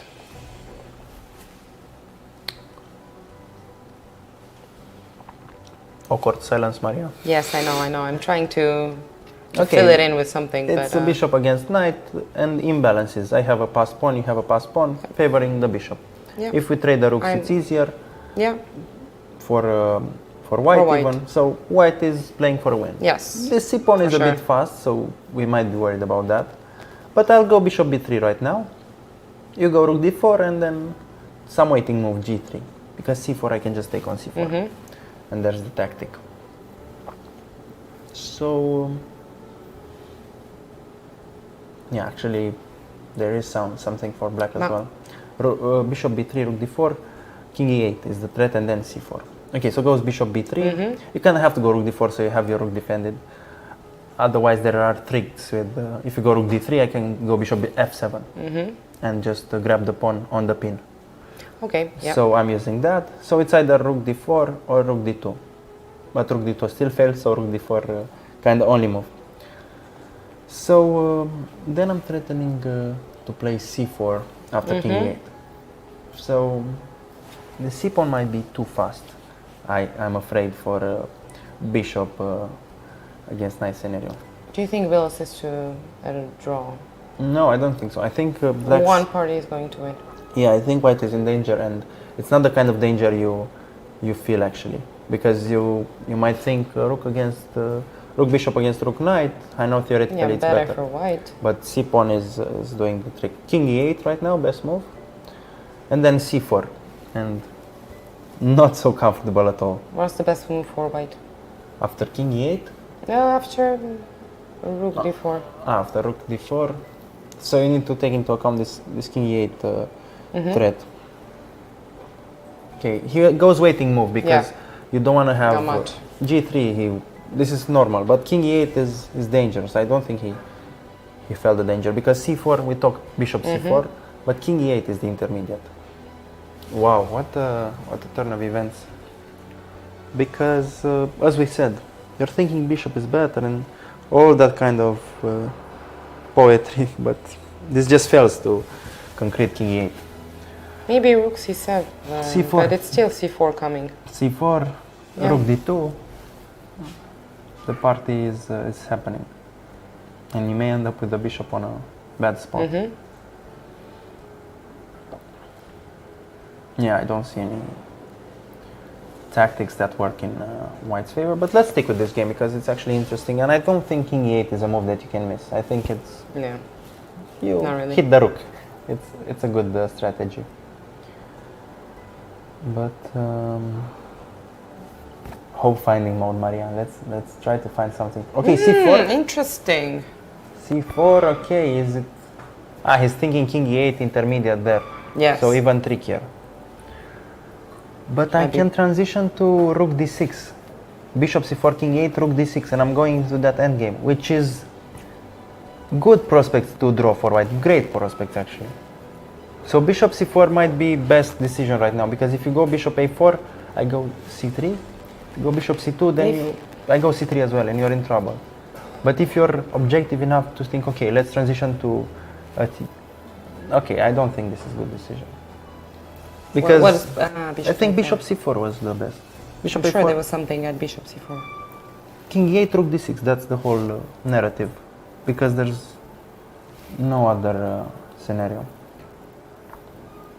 Okay, good moment to highlight the importance of theoretical Yeah, yeah. endgames.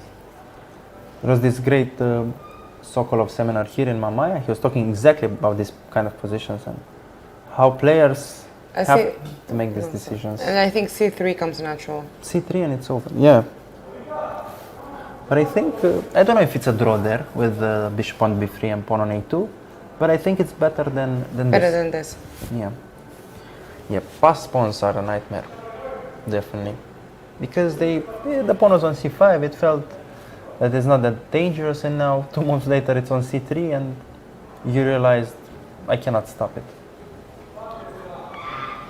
We have Tough, images with Semyon Sapocinic from Moldova, Is it from Moldova? Wow. I think. So nice. From the Republic of Moldova, yeah. Our geographical neighbors. Great chess school. We need to say hello to the great coaches there. And he Sanduleac plays Vasile, c3. Julian Baltag, Ruslan Soltanic, and all the guys. Amazing coaches. Actually amazing coaches. I know the guys, and really great people. Okay, so king e8 and what's the Okay, so rook not. d2? Yeah, but you're not threatening c2 because I can always take on c2. Mm-hmm. But Sure, okay, why you... this okay. is normal. Maybe after that. King e8. Again, still time trouble, less than 2 minutes on both ends. Yeah, king g2 probably. Or a4 to start rolling the pawn. a4. And if king No, e8, then a4, it's not an option. Oh, rook moves, what where? Rook to c2, okay. How are you defending c3? Because I'm also threatening rook f7.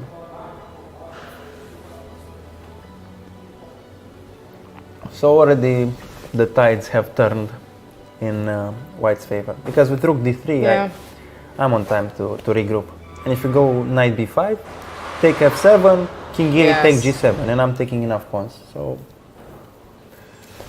the moment has slipped. I think the right move was king e8 again. And if rook c7, what was the point? Exactly. Then knight b5, you go rook f7, and I go c2 right now. You cannot take because rook is hanging. Okay, yeah. And this is my point. And I'm threatening rook d1 and c1. Makes sense, or am I miscalculating again? So king e8, rook c7, knight b5, rook f7, c2. Okay.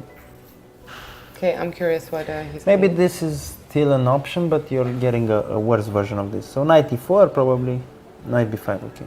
But we talked about this, rook f7 and king e8, rook g7. c2 takes and rook takes h7, and we can ask the question who's playing for the win then, because 3 pawns for a piece is enough for playing for a win. Okay, these are the kind of moments that actually decide our champions here in Mamaia. Turnarounds. These small nuances, this end games, theoretical end games, practical end games. So interesting stuff. I won't plug Dvoretsky's book again, but people know where to find exercises for this kind of scenarios. And Tabuenka is thinking, I don't know, the tricks. So maybe bishop a4 is also an option. So you hit the knight and then you take c3. It's also an option, but knight d4 I think. And I'm covering Knight d4. c3 with this knight e2 trick. So rook f7 only scenario, and Yeah, I'm curious what he's thinking. I mean, obviously calculating. he's thinking but I have to make a move because he was on 30 seconds. the move that comes after this one, I'm sure.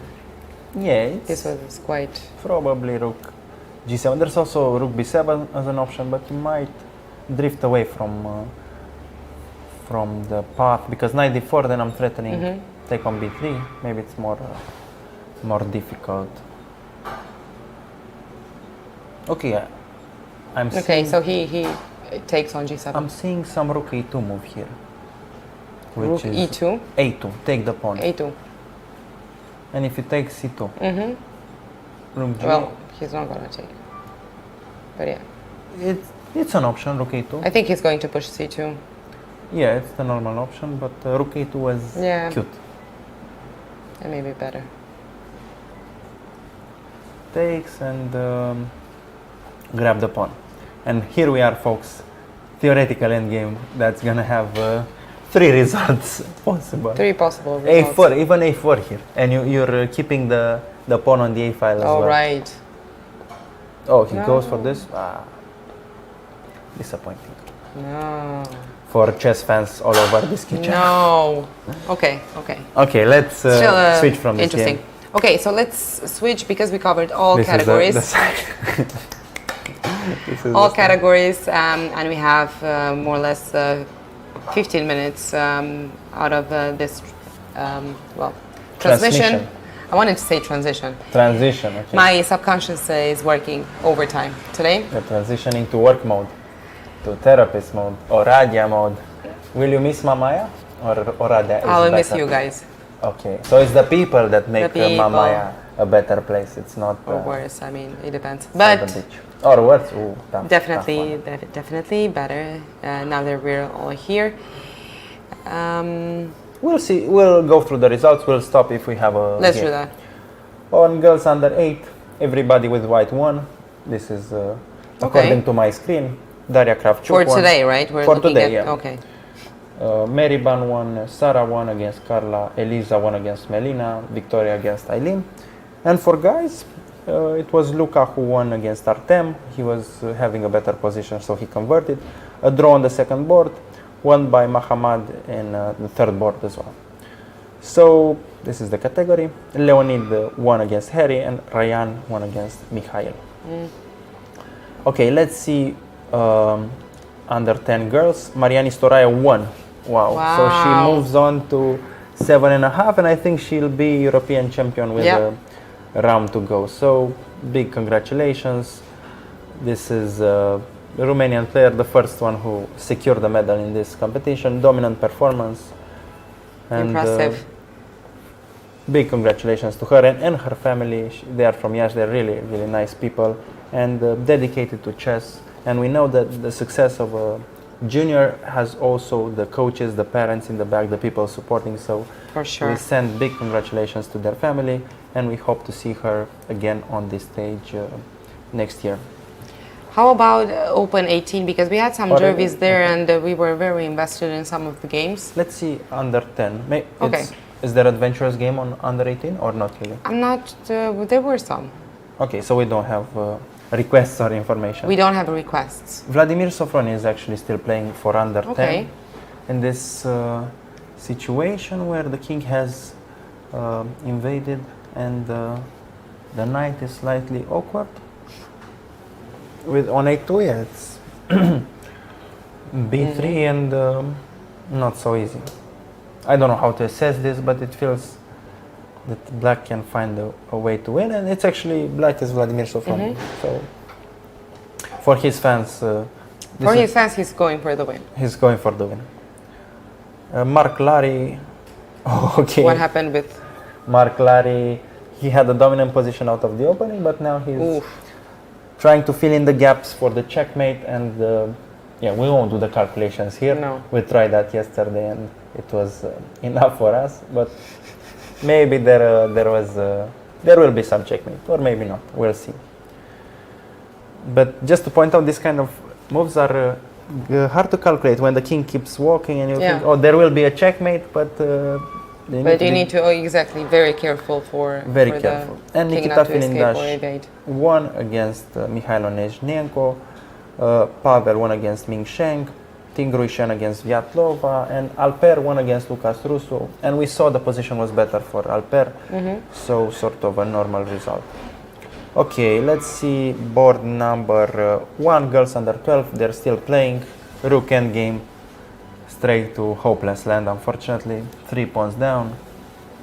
It's Blanca against Kinga. Yeah.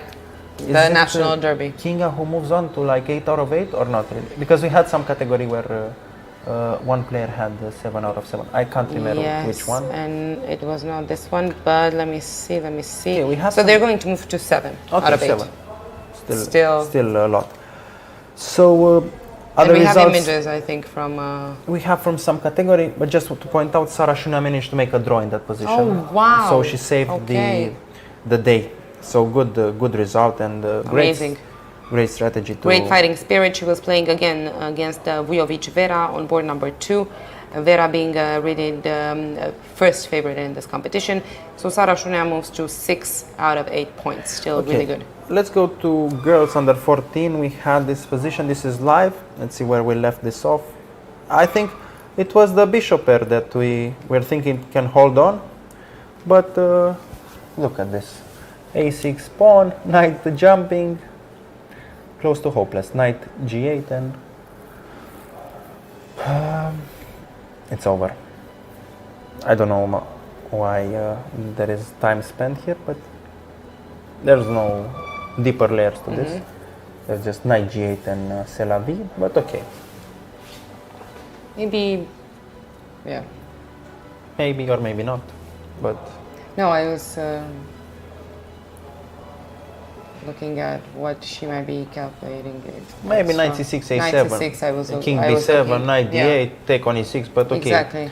You can go knight G8 and then go back, same stuff.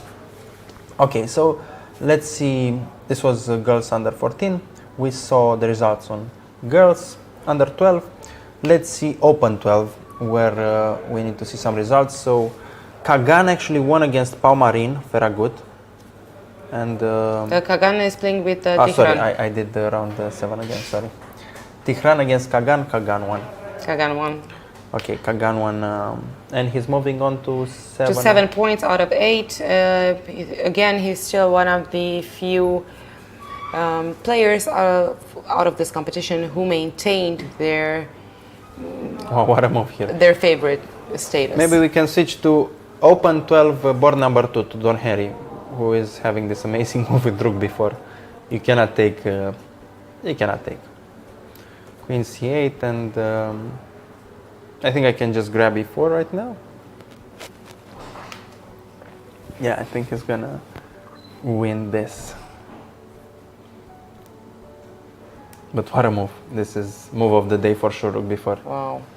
This is Amazing. I think he's training more than Lich's tactics. I think his tactics are Really on point. on the highest level. Maybe he's finding something else. No, Rook E4. Rook E4 is enough. And White's plan is to go Queen E8, Queen G6. He moved this with 7 seconds yeah, on the clock. Always on time trouble.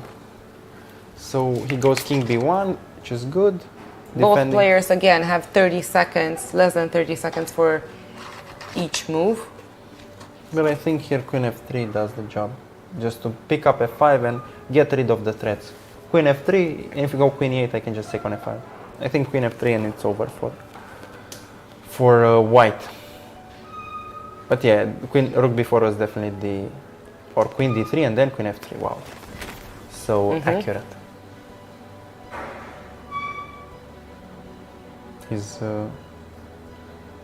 He's looking at the sky, classic. But maybe I think he signaled like he found some winning idea.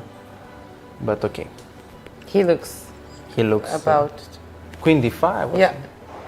Queen D5. Might be taking in D5. But there's Queen E8, and you don't want to reveal. You don't want to give the opportunity of Queen G6. Just go some Rook. Yeah, To Rook F5? F4, F4, sorry, and then Queen F5, and clearly you're taking this pawn, and it's over.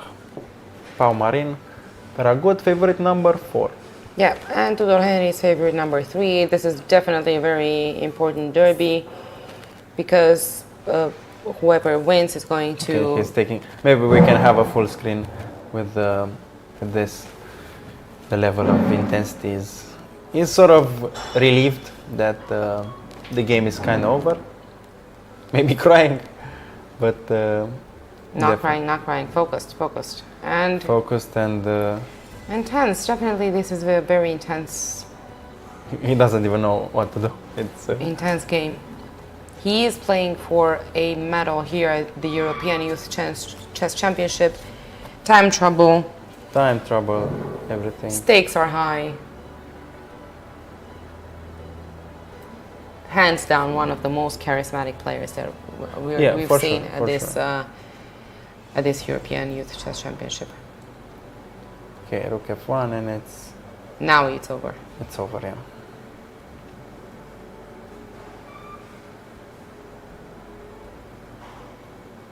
Are we going to assist at a resignation? Probably. Palmarin is, he looks defeated, Shaking his head in disbelief. trying to find something. Yeah, a bit too late. I think Tudor Henry seems more relaxed after this move. He knows that it's over.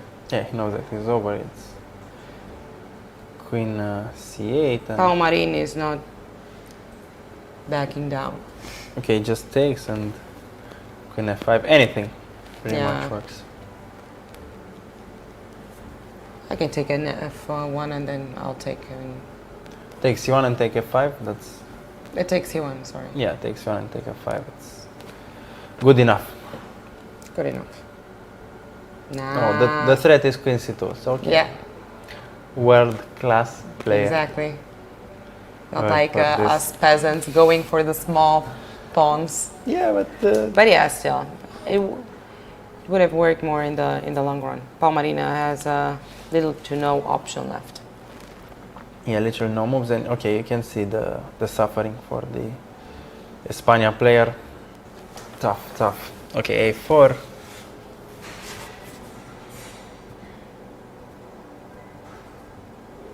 And probably just Queen C2 and it's Queen C2. okay, tough. Tough for Let's for Palmarin. stick with this just to see if there's the Queen C2 on the board.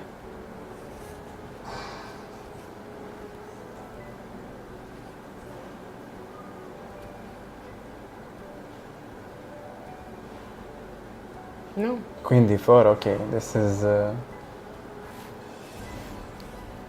okay. Anything works mean- at this point. And He was waiting for maybe the A4. His plan, I think, was with the Queen C2, but now that Palmarin played A4, provided him with the opportunity to. okay, but we can stick with this It's over. images. Oh. It's heartbreaking. It's open under 12, so These are This the- is really hard. This is really hard. Okay, She's a- let's. It's clear that Yeah, it's a let's victory switch. for Tudor It's Henry. too- Let's too switch much. the image. A lot of emotions. Let's see what other games we have that we want to Maybe. comment. there's still a game Matei Dodoi Andrei Negrean. Maybe we can check this one. Let's check this out. Do you want to end our transmission today with this game? Let's see if we can have images. It's open under 12, board number something, 7, 8. That's helpful. Board number 8. Board number 8, yeah. For number 8, yes. But I think too many pawns for black, right? Yeah, I mean 2 extra. 4. Or and okay, we're seeing this from black's perspective, but from white's, maybe he's holding on. King F6. Okay, we have images here. Maybe we can go full screen. Let's go. So it feels like the knight on B3 is actually holding on to the position. A5 is hanging and so on. I'm wondering if you can start going knight D4, but okay, maybe it's too much. Knight D4 takes. King C5, knight D3, King C4, knight D4, 5. Okay, I don't know how to handle this, but okay, he goes knight Yes. D4. And he made a move with 1 second on the clock or something like this. Okay, Oh, wow. this is amazing entertainment here, this end game. It's just black who's playing for the win. Yeah. Sacrifice the knight for this passed pawn. But I think if I'm taking A5, I'm on time with white. So actually, this is interesting. King C5, knight B3. King C4, knight A5 check. King C3, I can take E6. What's the move? King D6. Oh, I was so thinking about that as well. Holding on. Yeah. so knight B3 is met by E5. Knight A5 is met by D4. Wow, what? And of course, Tudor Henry spectating in the back. This is actually an instructive game. It is. There's not that much time left for both players. 30 seconds on both ends. Definitely time trouble. Again, 4 hours have passed since the Yeah, round so- started. So as you can maybe see in the images, a lot of the games already finished. Just a couple of more games that we can see from the images in the playing hall. Probably knight B3 is the only move. I don't see any other way. maybe he 2 seconds. offered a draw. So king d6 and it was a draw offer. No. This is weird. This is interesting. But Are okay, you we sure can. it was a draw and he did not resign? Let's go full screen and no, it was a draw. Okay. Let's see the analysis. Can you lip read? Not really, but Okay, okay. I can Deduce. see the emotions. Negran is the one who offered the draw, so probably he wasn't that confident. But why not go? Yeah, I'm not sure. Okay, if black offers the draw, then you He can. seems a bit sad. Who, Negran? Yes. Yeah, of course he was pushing probably, but interesting draw offer. Why offer draw right now? I mean, Unclear. knight b3, e5, knight a5, king c5, not king c5, sorry, e4, knight b3.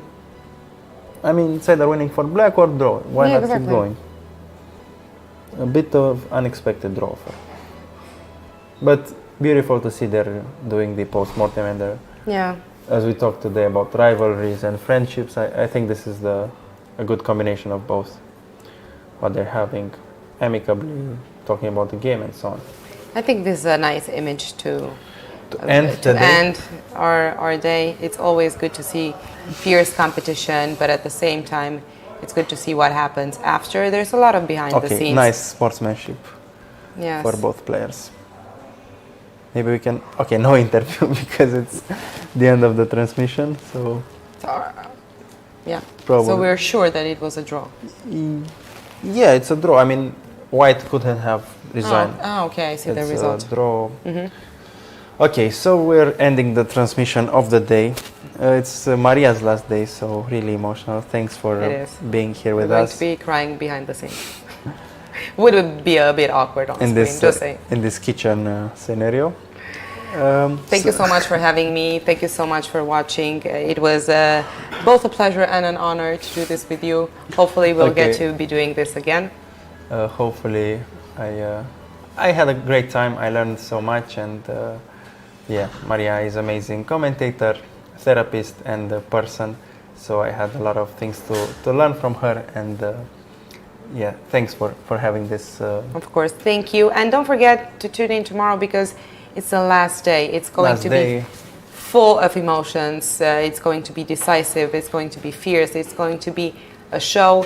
And you're still going to be here with the amazing FIDE Master, Călin Gheorghiu, still FIDE Master, who's going to be taking you on this wild ride for 4 hours to watch at the main games and to see who is in it to win it and who is going to go home with the medals.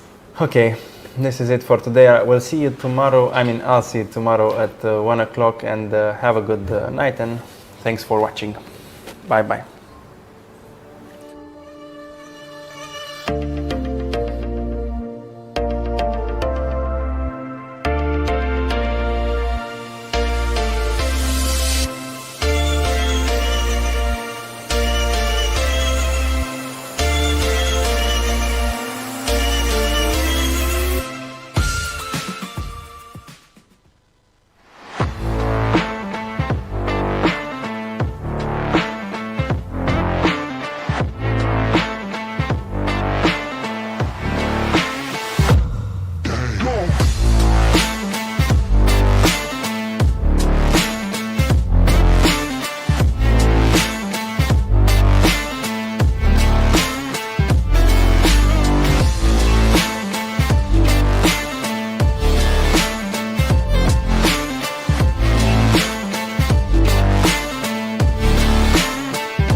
Suntem onorați de acest parteneriat cu prietenii noștri de la Autonom.